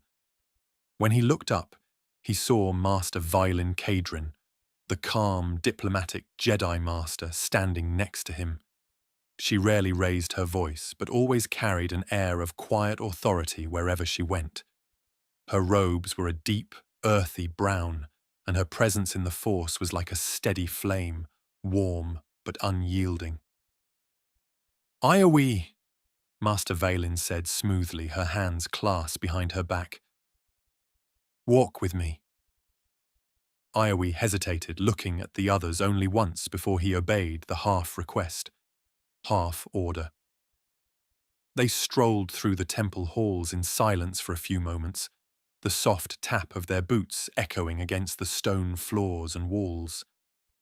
The surroundings around them were lined with mosaics depicting the history of the Jedi Order, their colours muted a bit, but still vibrant in the low light coming through the slits high above them. "You're troubled," Master Valen said finally, her tone gentle but probing. "I'm fine, Master," Iowi replied automatically, his gaze fixed on the floor. "Don't lie to yourself." Vylin gave him a knowing look, her pale eyes piercing Iowi's defences. "The Force says otherwise." Iowi tensed at once, his shoulders stiffening. He opened his mouth to argue but stopped himself. There was no point in lying to a Jedi Master, and not to himself. "I've watched you train," Valen continued, her voice calm and measured like her steps. Every syllable was another step, giving her tone that of a meditative metronome. "You are dedicated, disciplined. You want to be a Jedi of principle." "I do," Iowi said, his voice firm. He did believe in his ideals. "Then tell me," Valen said, stopping to look at him. Her voice was more impactful with the sudden pause and became more weighted with the absence of the rhythm of her steps. "Why are you so troubled by your own actions?" He flinched, suddenly thinking about the young twi'lek. "She's reckless," Iowi said quickly, the words spilling out before he could stop them. "She lets her emotions rule her. That's dangerous." "And yet," Valen said, her gaze unchanging, "she is learning. Master Katarn believes she can grow. You do not. Is the same true about the boy and of your thoughts?" "He is," but he stopped. He couldn't help but swallow, his throat tight all of a sudden. I've seen this before. I know where it leads. We all should know by just looking at our past." "Or," Valen countered, her tone softening, "you're afraid of being wrong." Iowi flinched, his breath caught in his lungs, tightening his chest. The words struck a chord deep within him, resonating in a way he couldn't ignore. "Through the Force." Master Valen studied him for a moment before nodding. "Think on this, Iowi. The Jedi Code teaches control, yes, but if you cannot question yourself, are you truly in control?" With that, she patted his shoulder and left him standing alone, uncertainty clawing at his mind more than ever before. Chapter 27. Quest. It was nice being on a ship again. I would just be happier if I were alone or only with Vila. It wasn't Ben Skywalker who was the issue either. It was the fact that Iowie was assigned to our group too when we were dispatched from the academy. My discomfort came not from the fact that I had to work with Iowie, but from the fact I had to worry if Vila would blow her top or not. But surprisingly, for now, she restrained herself pretty well. "Aren't you cold?" I asked, trying to break the uncomfortable silence in the seating area of the ship, looking at Vila, watching her be barefooted. "Nah, I am used to it, and it feels nice. I feel more connected." She answered in a pretty good mood while I quickly glanced at Iowie in the other row, opposite us. But he just sat there, looking past us as if we weren't there. "Just don't complain if you step into something." I shrugged, making her punch my shoulders. "I am a Jedi. I can sense if I would, idiot." Just then I felt the familiar change as we exited hyperspace, gliding toward the verdant planet of Valkis, our current destination, ruled by humans. It was a world nestled in the Tyrallian sector, far beyond the borders of the New Republic, close to the space where Yavin 4 was, remaining independent.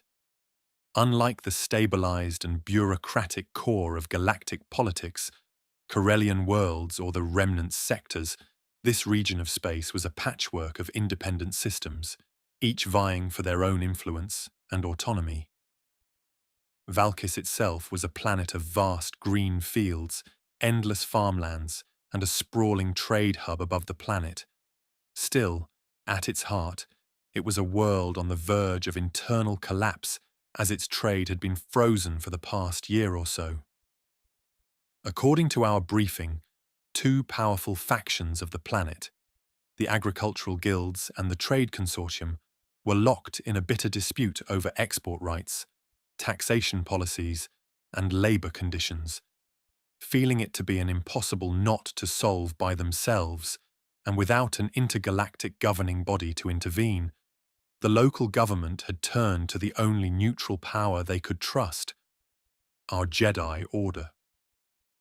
I don't know why, but in the end, it was left to Ben Skywalker to come and try to solve the issue, or at least to start the talks toward a peaceful solution. And he chose Vila, me, and, well, Iowie to come with him, to gain experience. But with my current abilities, I knew better. I could feel it. It was for us to solve our issues on this mission while he solved the Valkis's problems. "Remember," Ben spoke, turning to us, "this isn't a battlefield. Our role here is to mediate, not to take sides. Don't go overboard. We are not here to dictate. We are here to mediate. ... Vila crossed her arms, frowning slightly as she listened. "And if one side is obviously in the wrong?" "Vila," Ben regarded her evenly, "then we guide them toward resolution, not punishment. We are here to ensure peace, not impose it. Forced peace is not going to last." "Master," I asked thoughtfully, furrowing my brows, "do they actually want peace? Or do they just want us to justify their claims in the name of profit?" "A little of both," Ben admitted, offering a small, knowing smile. "That's why this will be a test, not just for them, but for you three as well." "I understand." Iowie's voice cut in before ours and his arms were rigid at his sides. "But with all due respect, Master Skywalker, the Jedi are not politicians. Why are we involved in trade disputes?" "Because war doesn't always start with blasters," Ben replied. "It starts with grievances, issues that are left unresolved. Then it festers, and it may do nothing for centuries. But after that, it becomes something unresolvable. Jedi don't just fight wars, Iowie. We prevent them. Prevention is always the better option than finding a solution to an overgrown problem." I watched as he fell silent, his thoughts swirling, but I remained in control, not trying to touch it. I knew he had spent years training to be a Jedi Knight, believing that actual control came from unwavering discipline. Yet here he was, about to walk into a crisis of politics and economics, a battlefield where strength meant nothing, and words meant everything. Will his old-fashioned outlook help him now? I was curious. For once, I was pretty confident. I had learned about things like this back home. I studied cases like this a lot. I was simply unsure if solving it was something I could do because the things I learned were not always aligned with the Jedi's virtue. Exiting our ship at the space station, we were then brought down to the surface and welcomed to Tarlin City, Valkis's de facto capital. It was connected to the station above via a space elevator, turning it into a bustling trade center built at the crossroads of the planet's sprawling agricultural plains and the home of the merchant districts. Our stop was at a grand hall, the chosen neutral ground for both factions. They were already there, waiting as the space had been arranged for the negotiations days before our arrival. As we entered, we were met by the representatives from both sides, jostling against each other to be the first to welcome us. It felt weird. My senses could pick up on the heavy, fake smiles, the nasty feeling lies told to paint their side to be the victim. Turning my thoughts away, I kept watching and listening as they spoke with Ben. On one end stood Chairman Derris Tharn, head of the agricultural guilds. He was a broad-shouldered, weathered old man who had spent decades working the fields before rising to power. On the other end stood Administrator Valis Taurine. Even being a human, he was tall, well above 2 meters, with a slightly elongated, bald head. By feeling alone, he was a calculating leader of the trade consortium, flanked by his impeccably dressed aides, looking high and mighty. After the initial introductions, Tharn wasted no time, speaking the moment we sat down next to Ben, facing the 2 sides in front of us, as we were the honored judges. Well, we were. Kind of. The farmers of Valkis are the backbone of this planet.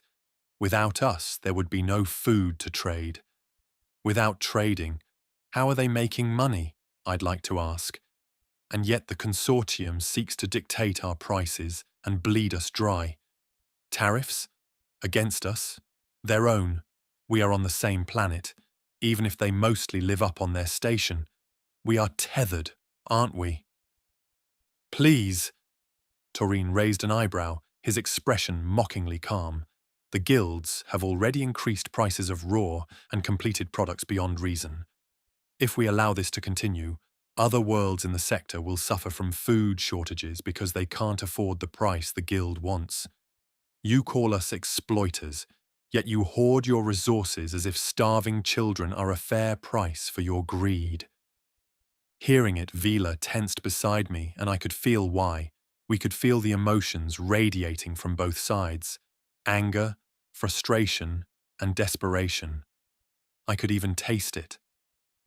These people had suffered in the past, probably under the Vong days. Yet since they survived and now rebuilt, becoming a slightly more powerful force in their vicinity, neither was willing to see beyond their own struggle. No need to shout, Ben motioned for calm. I hear you all without raising your voices. And we are not here to listen to accusations. That is between you two to settle as the rulers of this planet.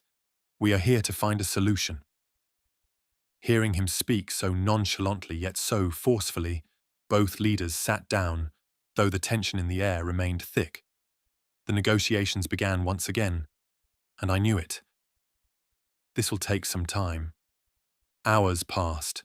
Discussions became arguments multiple times. Then the arguments turned into veiled threats.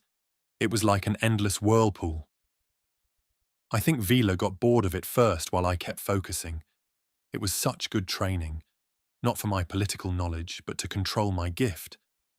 The emotions in this chamber were wild, and they helped me further my studies. It was, honestly, fantastic.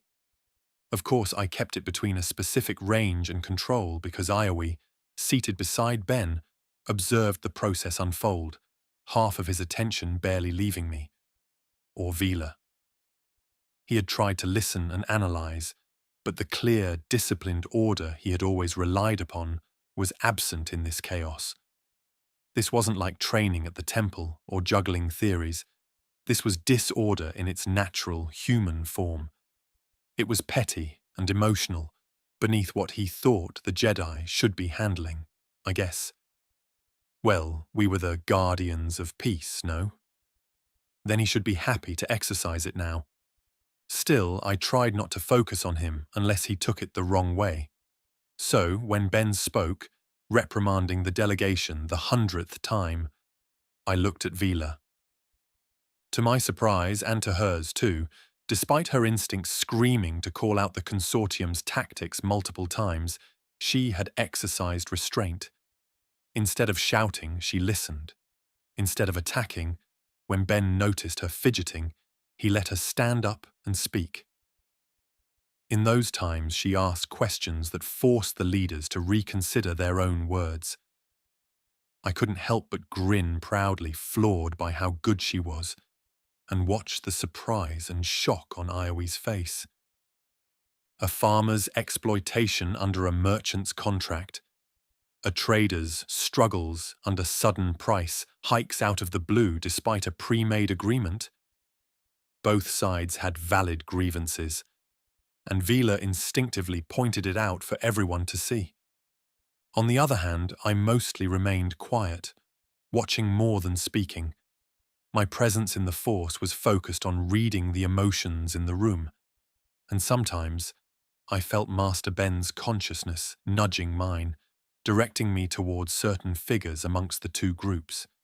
He asked me my opinions not via words, but via his own Force powers. He was leading the negotiation, and his insights were whispered through the Force, guiding me along. Then, as tempers flared once more, an aide hurried into the chamber, whispering something to Taurine. The administrator's face darkened, and I kept my focus directly on him. "Someone tried to sabotage our supply depots last night," he said sharply. "They tried to burn one down." "Nonsense." Tharn's face turned red. "You think we would do that?" "I think someone on your side would." "Yes." "Stop," Ben said, and he did not shout. But it felt like he did. There was an instant silence as the air grew colder.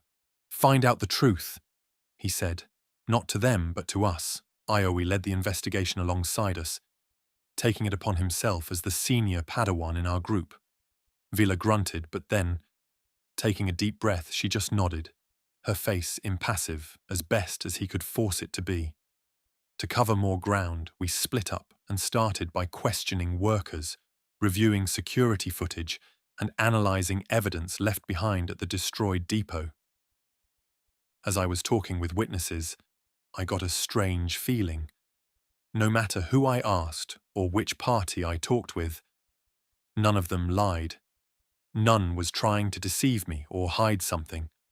Both sides believed in what they said, and the truth was only revealed in their recounts. Then, Iowi called us over our comms to check on a security recording.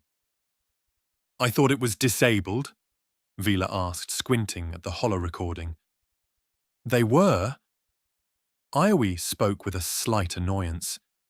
"This one was hidden, off the grid and private, because the owner thought one of his subordinates was skimming from the top of his goods. What we found changed everything. The saboteur wasn't from the agricultural guilds, nor from the consortium. How did we know it? From the fact that we got his face, and after we ran it over the record of citizens, it matched none of them. Not until Vila's suggestion did we spread it out to incoming and outgoing trade. And there he was. He came to the planet only a day before the incident and left right after the fire was started. Whoever it was, the man was clearly only a mercenary hired by an unknown third party. Someone wanted these talks to fail, Ewoy concluded, and for the first time all three of us agreed on the fact. As we gathered their findings, I noticed that Iowi sometimes furrowed his brows. I could tell that he felt something he hadn't before, a kind of surge of clarity. As for what? I tried easing closer with my mind without alerting him, and it worked. I could feel it, being gentle without enforcing myself on him. I knew that, at the moment, this wasn't about proving himself right or proving Vila or me wrong. This was about justice. The moment demanded action, not ideology. It demanded the intervention of the Jedi to preserve the peace. I think even Vila agreed. Because we never argued and compiled everything we found calmly and cleanly, straight into a comprehensive and proven report. Returning to the negotiating table, Iowi presented the evidence, and, to add another surprise, he didn't take full credit for it, clearly mentioning how we worked together. Of course, it was not for the two opposing sides. It was for Ben. The revelation forced both sides to take a step back, redirecting their anger at a common enemy rather than each other. I don't know how Master Skywalker will react to the fact that we didn't disperse their anger, we just refocused it. But at least it was a start, and a good one. Well, I hoped. Chapter 28. Private Debate. The guest quarters that were assigned to us were simple but functional. It was a neutral ground designed to accommodate visiting dignitaries or mediators, guests, and anyone important coming here off-world. The room's design was a blend of practicality with a touch of subtle elegance. The walls were smooth, carved from a pale, iridescent stone that shimmered faintly under the soft glow of recessed lighting coming from the fixtures on the ceiling. A large, circular table occupied the center of the room, its polished wooden surface reflecting the light coming from above, as if waiting for us. The table's edges were etched with intricate patterns, something that probably made sense for those who knew the planet's past. But for me, it was just nice. Still, it also showed me that they weren't poor. The fact that soft cushions lined the floor and the back of every chair was telling. They were made of rich, woven fabric, their colors softened but strong enough to remain warm, a mix of deep blues and earthy browns that seemed to absorb the room's quiet energy. I don't know what they were made out of, but they were clearly luxurious by the touch, something that would only be present in my parents' abode. Looking outside through a large panoramic window, the horizon was now a mix of fading oranges and purples, the last rays of daylight giving way to the imminent night descending onto us. For a moment, I just watched the city, its streets illuminated by the flickering lights coming on, the different speeders going past, and the occasional flare of a departing shuttle. Above us, covered by clouds, I could almost feel the orbital station filled with just as many lives as down here on the planet. The whole experience helped me smooth out my senses, realizing I felt my powers reach a new height for some reason. "Come, sit with me," Master Skywalker said, pulling me out of my strange trance. He had already sat at the table, his presence as calm as ever. Even after today's tiring and somewhat tumultuous experience, he looked unbothered and full of energy. Still, there was something more to him. He looked at us as if he was more interested in our performance than the issue at hand. My thoughts were reinforced at once when he just smiled, meeting my eye as if hearing my thoughts.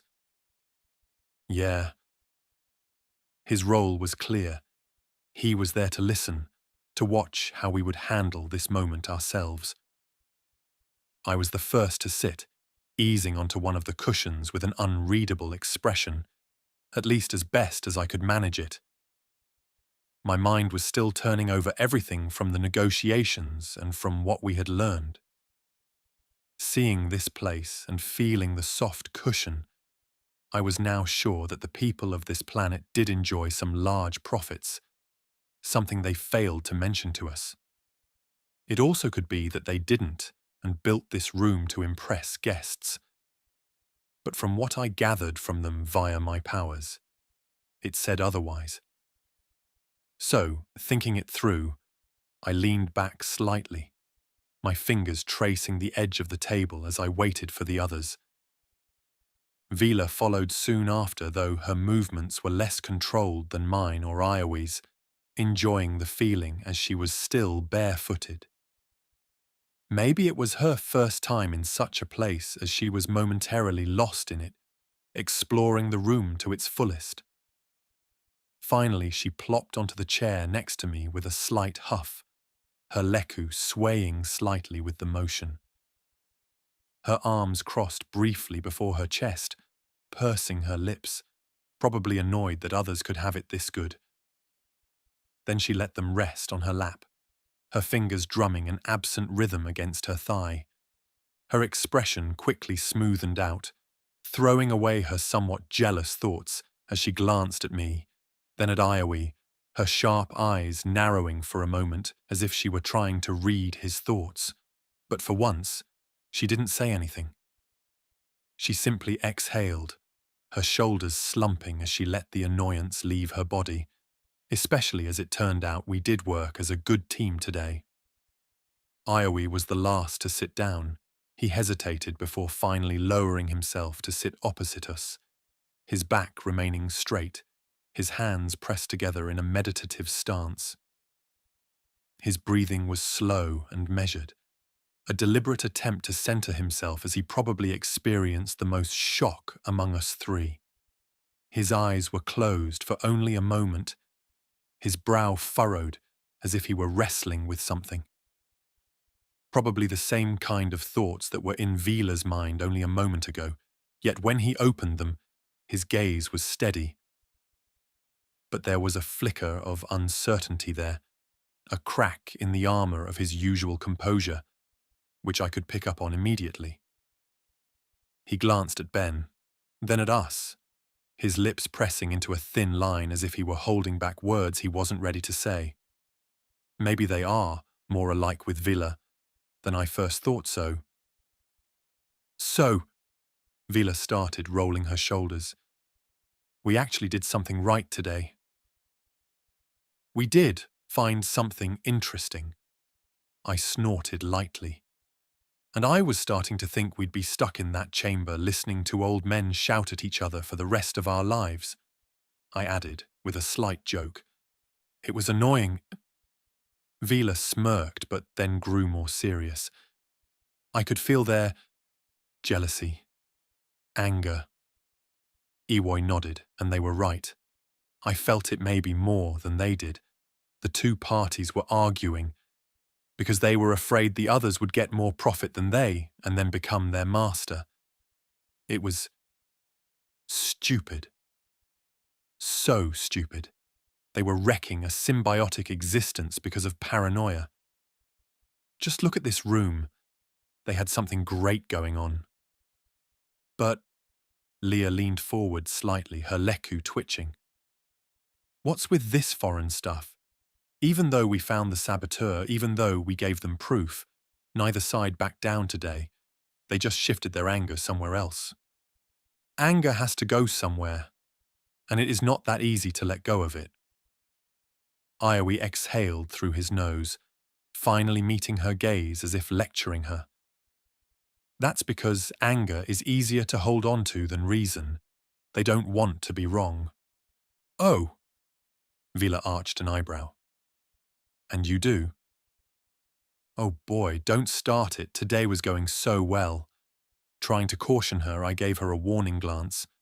But to my surprise, Iowe didn't rise to meet her bait. Instead, he tilted his head slightly, considering. I'm starting to understand that being right isn't always the same as doing what's best. His voice was low, but there was a vulnerability to it that hadn't been there before. Interesting.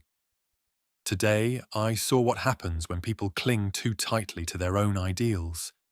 And it was thought-provoking. Huh. A brief silence followed before I leaned back slightly, rubbing his chin. Well, that's progress. ... Iowi didn't react to the tease, but Vila, surprisingly, didn't let the moment pass without a jab. Instead, she glanced at me, speaking. All right, genius. Since you're enjoying this, what's your read on the situation? Well, I let out a long breath, drumming my fingers against the table before speaking. Look around us. This is luxurious. I don't know how well you know it, but to build something like this is not cheap. Just to put it into perspective, this room could be worth of a small ship. No way! Vila gasped, but Iowi simply nodded, agreeing with me. Yeah, Master. I looked at Ben. Valkis. If my conjecture is right, does this planet feed the nearby systems? ... Master. Ben, still silent, gave an almost imperceptible nod to my question. Then, I continued, the dispute that started within them was enough for one of their clients to strike. Why? Vila asked first. I glanced at Iowi, who was considering it, and I waited for him to speak, but he just signalled with his gaze that I could continue. It is clear Valkis has been selling their products for a high price. As the dominant agricultural planet, they can put other sectors under their rule via proxy, via selling food. Many planets were ravaged in the Vong Wars, Iowi agreed. Some had their ecosystems ravaged by the battles. It is highly possible that those worlds can't feed their population by themselves and must import food from planets like this. And then they pursue profits. I nodded. They keep raising prices, chasing bigger and bigger margins. Then we get to a spot where they start arguing with each other because of it. A third party, who was exploited by the need to buy food from Valkis, smells the powder keg and then goes to ignite it. But wouldn't that hurt them? Wouldn't them make them unable to buy the food? Vila asked, and her question was valid. On the short term, Iowi hummed, crossing his arms. Maybe, but maybe they are desperate, angry, hateful. Those can cloud their judgment. ... Listening to him, Vila tapped a finger against her thigh, squinting a little before speaking. So, what's the next move? Find the saboteur and expose which world paid for it, so these two get together in the name of protecting their planet? No, I shook my head. We don't want to ignite a war. We must not, Iowi agreed firmly. You have an idea? Maybe. My gaze flickered between them. The origin of this issue is still that they both want to hold power. They don't trust each other. My bet is that even if they show they would stand up to outside threats, I bet they are looking into if the saboteur was hired by them. If we can push them towards solving that problem together, it might open up a path for them to negotiate their own grievances later without needing us. But we also must make them come to the realization that the root of it all is their own greed. Easier said than done, Vila exhaled, listening to me. Get them working together so they stop seeing each other as the problem? Why does this sound familiar? ... Iowi gave a slow nod, glancing at Master Ben for a moment. It's risky but logical. Interesting, Master Ben finally spoke, his voice breaking the conversation. And who among you is going to try and convince them of this? The question hung in the air, each of us looking at one another. Then Vila grinned. Kael should do it. What? I blinked my eyes. Why me? Because, Vila said, stretching her arms behind her head, you're annoyingly good at getting into people's heads without them realizing it. You can plant the idea before they even know it was yours. That would be a bit too much, but I concur with the rest. Ioe, to our collective surprise, gave a small nod. Kael should do it. Dot. I raised an eyebrow. I wanted to ask if this was just another way for him to test me, to make my trip, but I didn't feel like it. Looking at him, Ioe met my gaze with something that almost resembled respect. No. Acceptance. Maybe. You've proven you can read the room better than any of us. He conceded. If there's a way to turn their focus onto a shared goal without going to war, you're the one who can make them see it without pushing too hard. I studied him for a moment, looking at Master Ben, but he just smiled before giving a slight nod at me. So, I wasn't going to skip this, huh? All right, I'll try. Hearing me say it, Ben leaned back, his expression remaining unreadable. But there was a quiet satisfaction in the way he observed us. You all did well today. He finally spoke more than a few words. And you just proved you can work together when it counts. Remember that. True. Thinking about it, the conversation naturally faded, the tension that had long been present between us slowly subsiding. I knew it was not entirely gone, but it was no longer such a dividing wall. Of course, Vila or Ioe would never say it out loud, but something had shifted between us towards a bit more positive direction. Our dispute wasn't over, though, but maybe it improved a little. Let's get some rest, Ben said, standing up. As we prepared for some shut-eye, Vila gave me a nudge. Hey, don't mess this up tomorrow. Break out a war, and Ioe won't let it go. Ugh. Kael shivered, flinching. No pressure, right?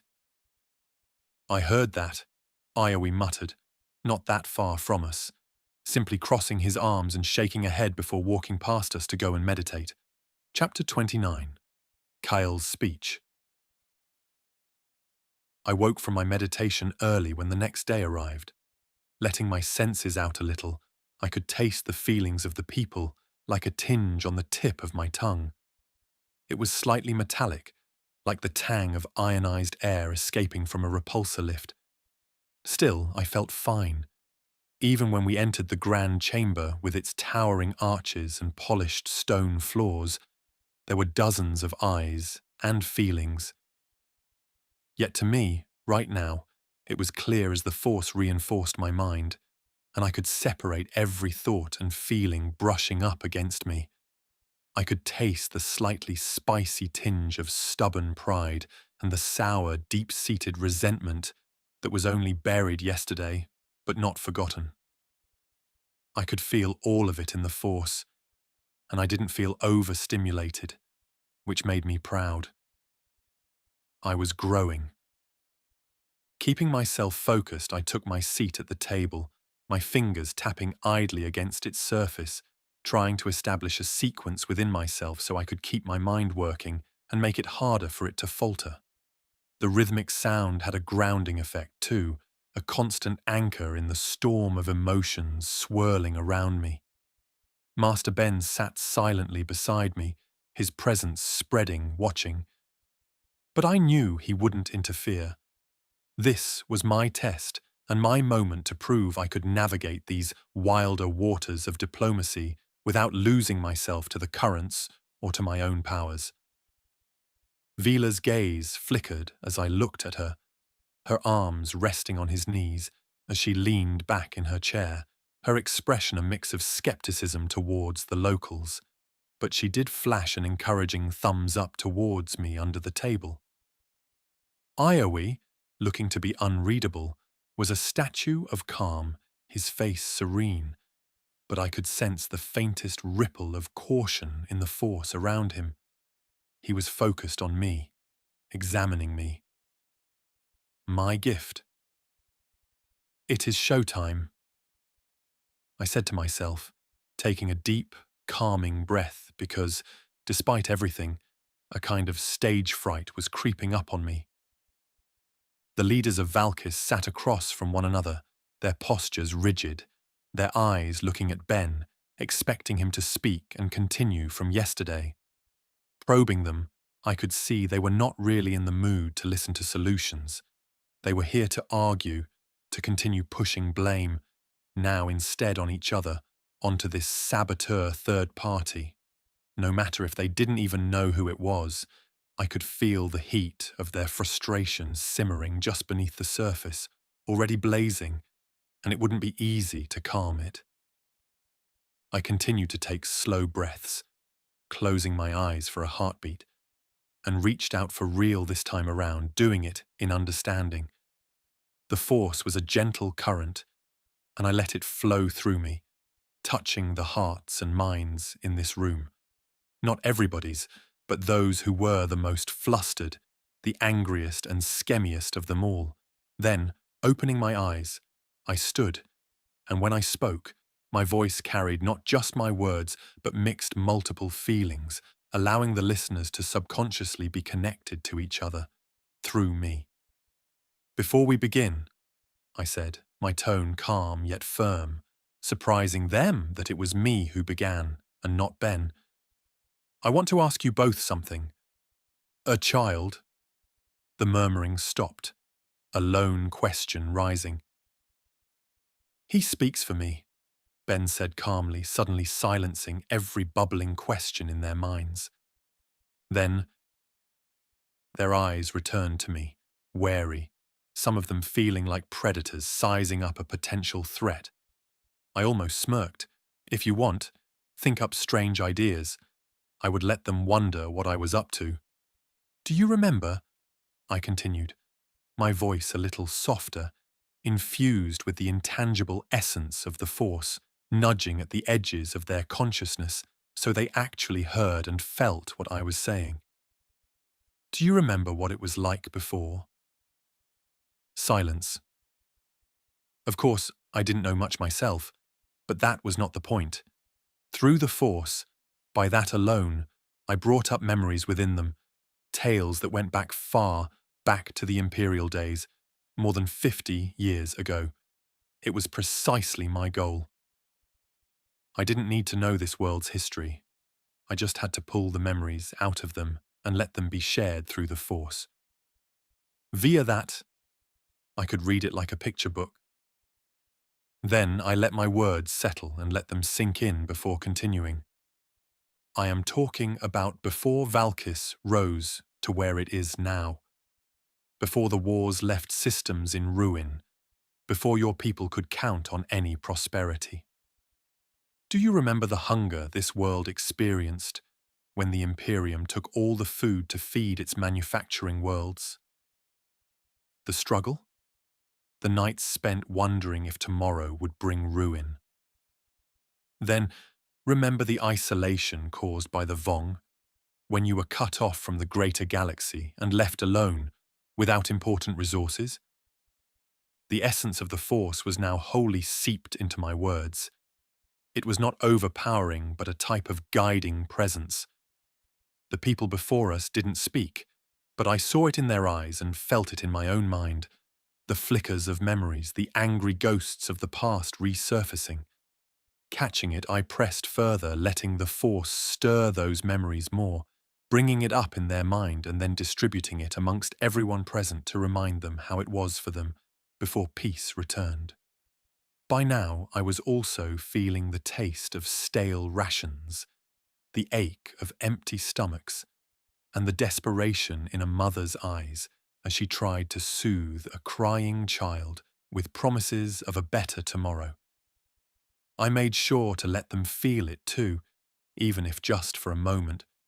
When I thought it was enough, I leaned forward slightly, my fingers brushing the table's edge, a sound to make them focus back on me.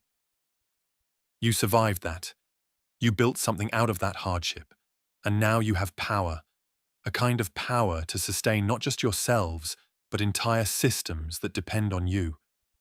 My gaze flickered between them, one by one, measuring them, holding eye contact until they looked away. And yet, instead of using that power to lead, to unite more worlds, you fight amongst yourselves, grasping for more. Worse, you forgot how it was and became the new oppressors.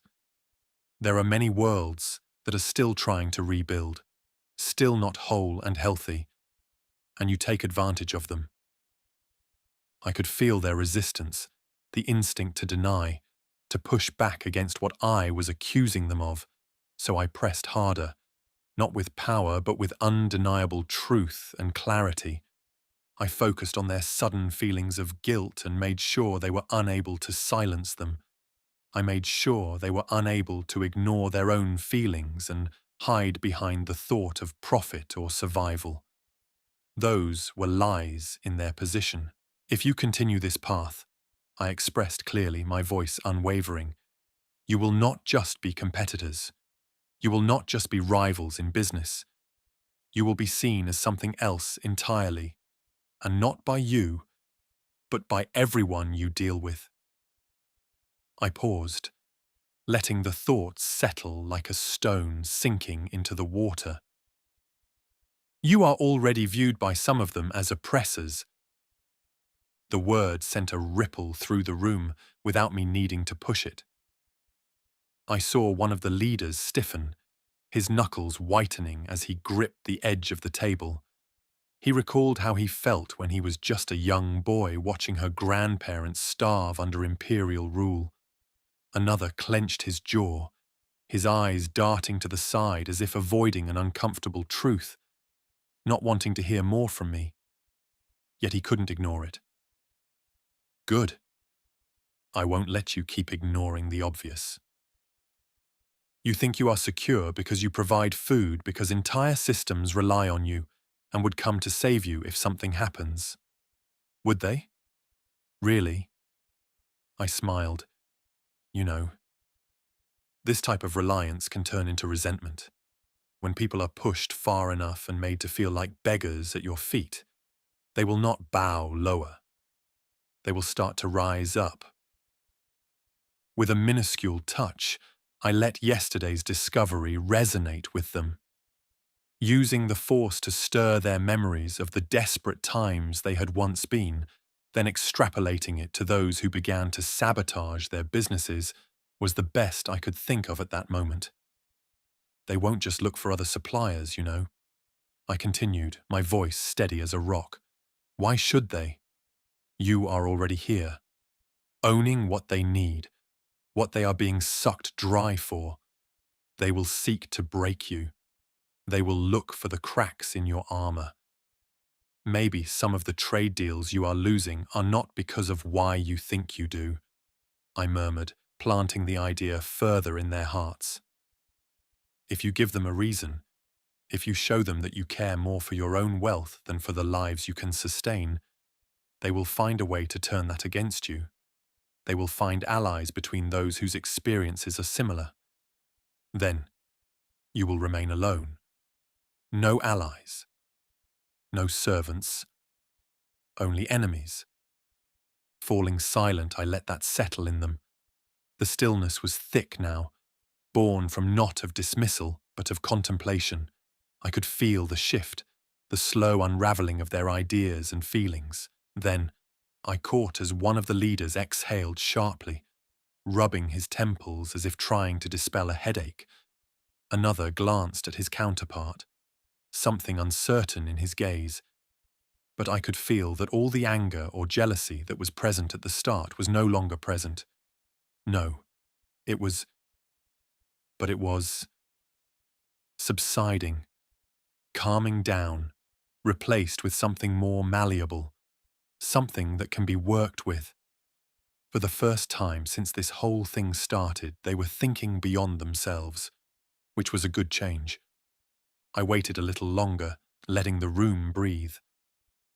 I was about to speak when Vila, of all people, broke the silence. Well, she yawned, stretching lazily in her chair, her voice dripping with sarcasm. That was dramatic. Then, a scoff, a quiet chuckle, but the tension had shifted, transformed into something less hostile, something more open, as the mood was much, much calmer this time around. I felt my face get a bit redder, a sudden shyness overcoming me as I redrew my force powers. Turning to the side, Master Ben gave me a look, just the faintest nod, but I could feel the approval behind it. Moving my eyes, Iowe's lips twitched a little, but in the end he simply nodded too, with tangibly less frustration and aversion towards me. Thinking about it, the first steps were always the hardest, but they had heard me, truly heard me. And I think it wasn't just them who did, but maybe Iowe too. Chapter 30. Returning to Yavin, end of Volume 1. The hum of our ship's engines vibrated through the hull as we left Valkis's space elevator, ascending away from it, heading towards the edge of the system to jump to light speed. It was good to sit there and feel the ship traveling. Knowing we were about to head back home, I exhaled a breath I hadn't realized I'd been holding back, watching through the viewport as the planet shrank behind us. All that color, the swirling blues and greens of its surface, makes me think about their future. Will they be able to adhere to the change they need and to their promise? I didn't know, nor did I have any force vision of it, but according to Ben, if it felt right, it would work out in the long run. Or it would be what the Force deemed good, a kind of balance. I didn't feel that either, but there was no sense of unease or danger in me. All things considered, the mission was done, finished. The last few days had been filled with long and tumultuous negotiations, with Master Ben taking the lead while we observed, learning from his well-placed words and patient mediation between the parties. He never forced them into anything, but he always knew how to lay out the options in a way that showed which was the correct path to take. In the end, the leaders of Valkis had left the final meeting with a reluctant but fundamental understanding that couldn't be denied. Change was coming, and they would have to decide how they would embrace it. Ben had assured them that he would return, continuing to guide them as they worked with their neighboring systems, working towards preventing a bloody war. I never realized they were so close to it, but the sabotage was almost a perfect spark to set a fire so close to the academy. In the end, it didn't happen, but these sectors would need to start working it out and smooth things over.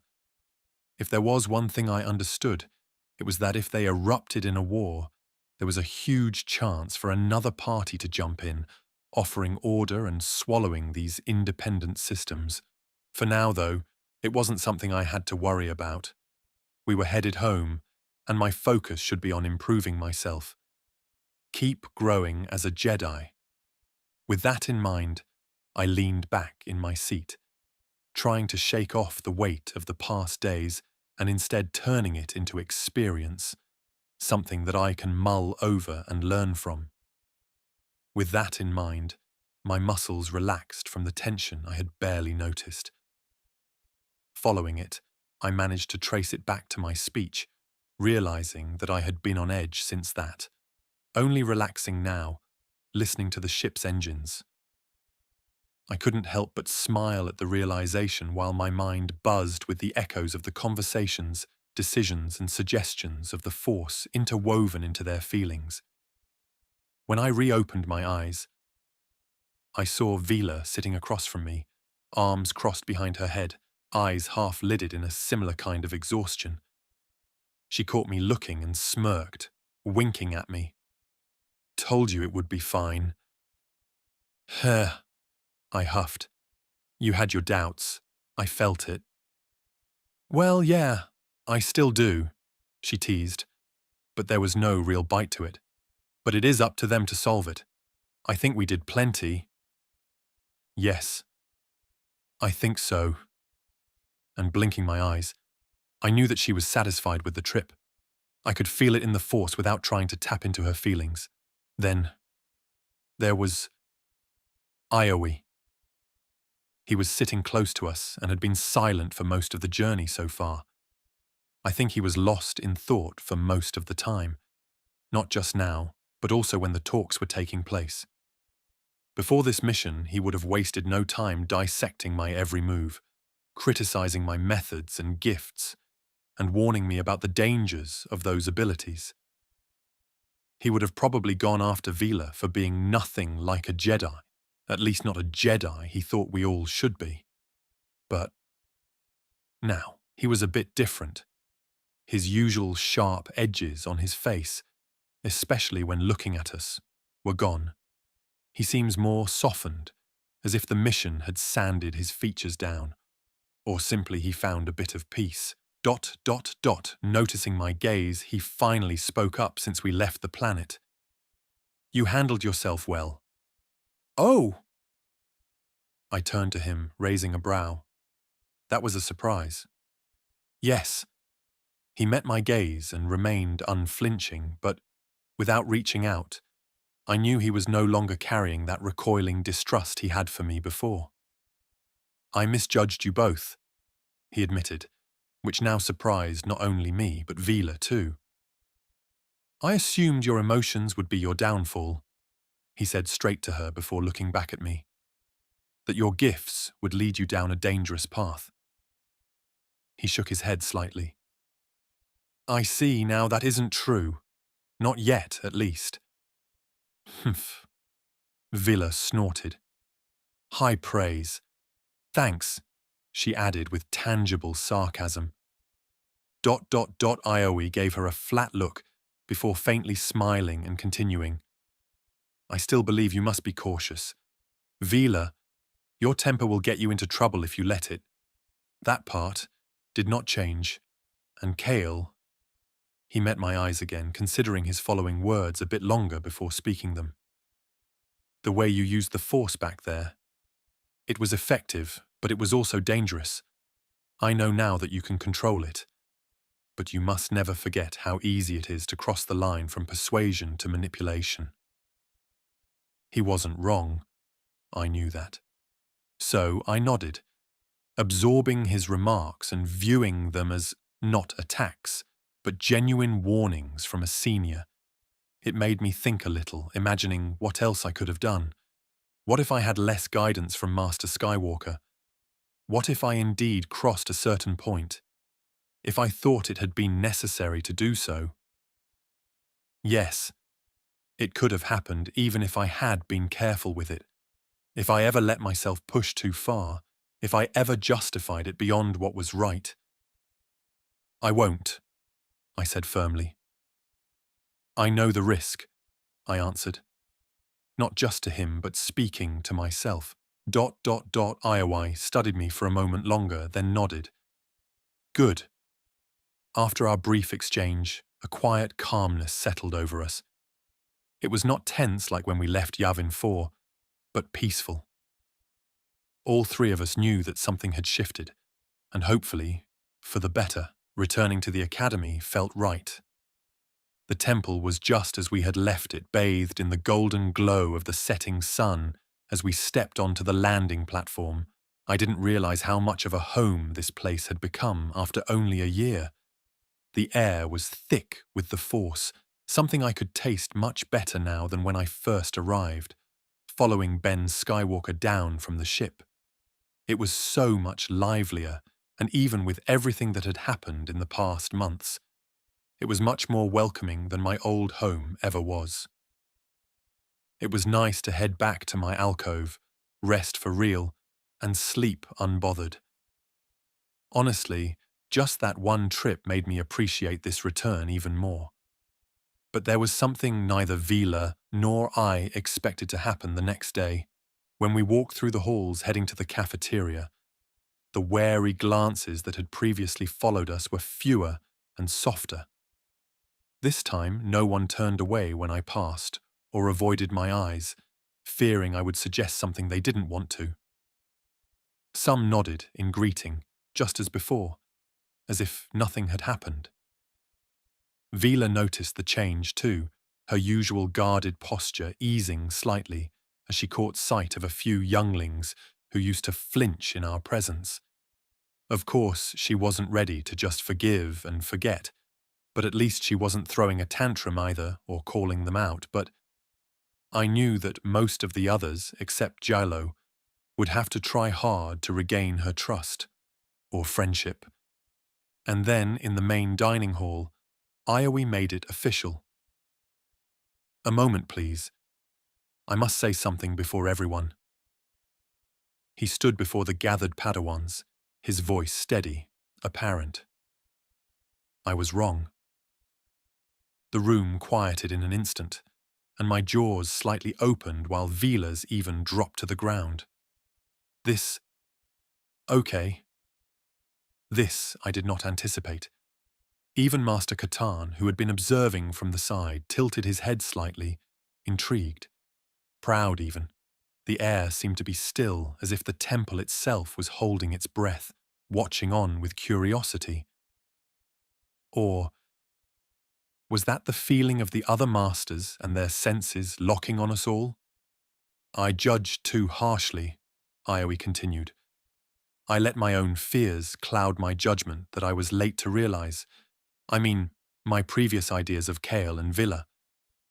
I believed they could not control their emotions and that their abilities were dangerous to us all. But I have seen them tested, and I have seen them endure. I was mistaken when I made a judgment. I am sorry.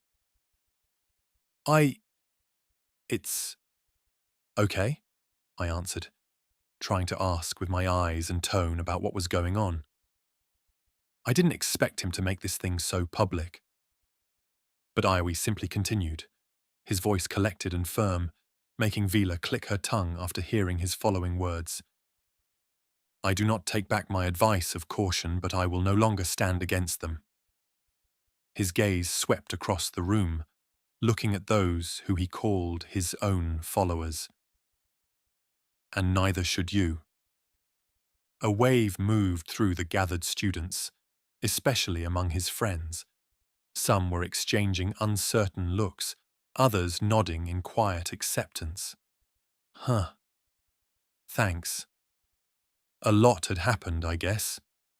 Master Catan watched with a slight, approving nod before turning to me. "Welcome back, Kael."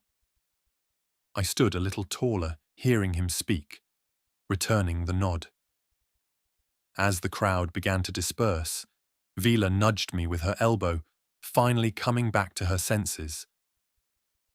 "Don't let it go to your head," she said, not really knowing how to handle the current situation. "Wouldn't dream of it," I replied, smiling faintly, not about to tease her. As we continued towards why we were here, to eat something before going to train, the meaning of Iowie's warning stayed with me. Yes. The Force was a powerful ally, but it was also a dangerous tool. I had read a lot about what it could do in the wrong hands. I had to be conscious about not giving in to those temptations. The mission had proven I could handle it for now, that is. I must strive to keep it that way. Now, and in the future.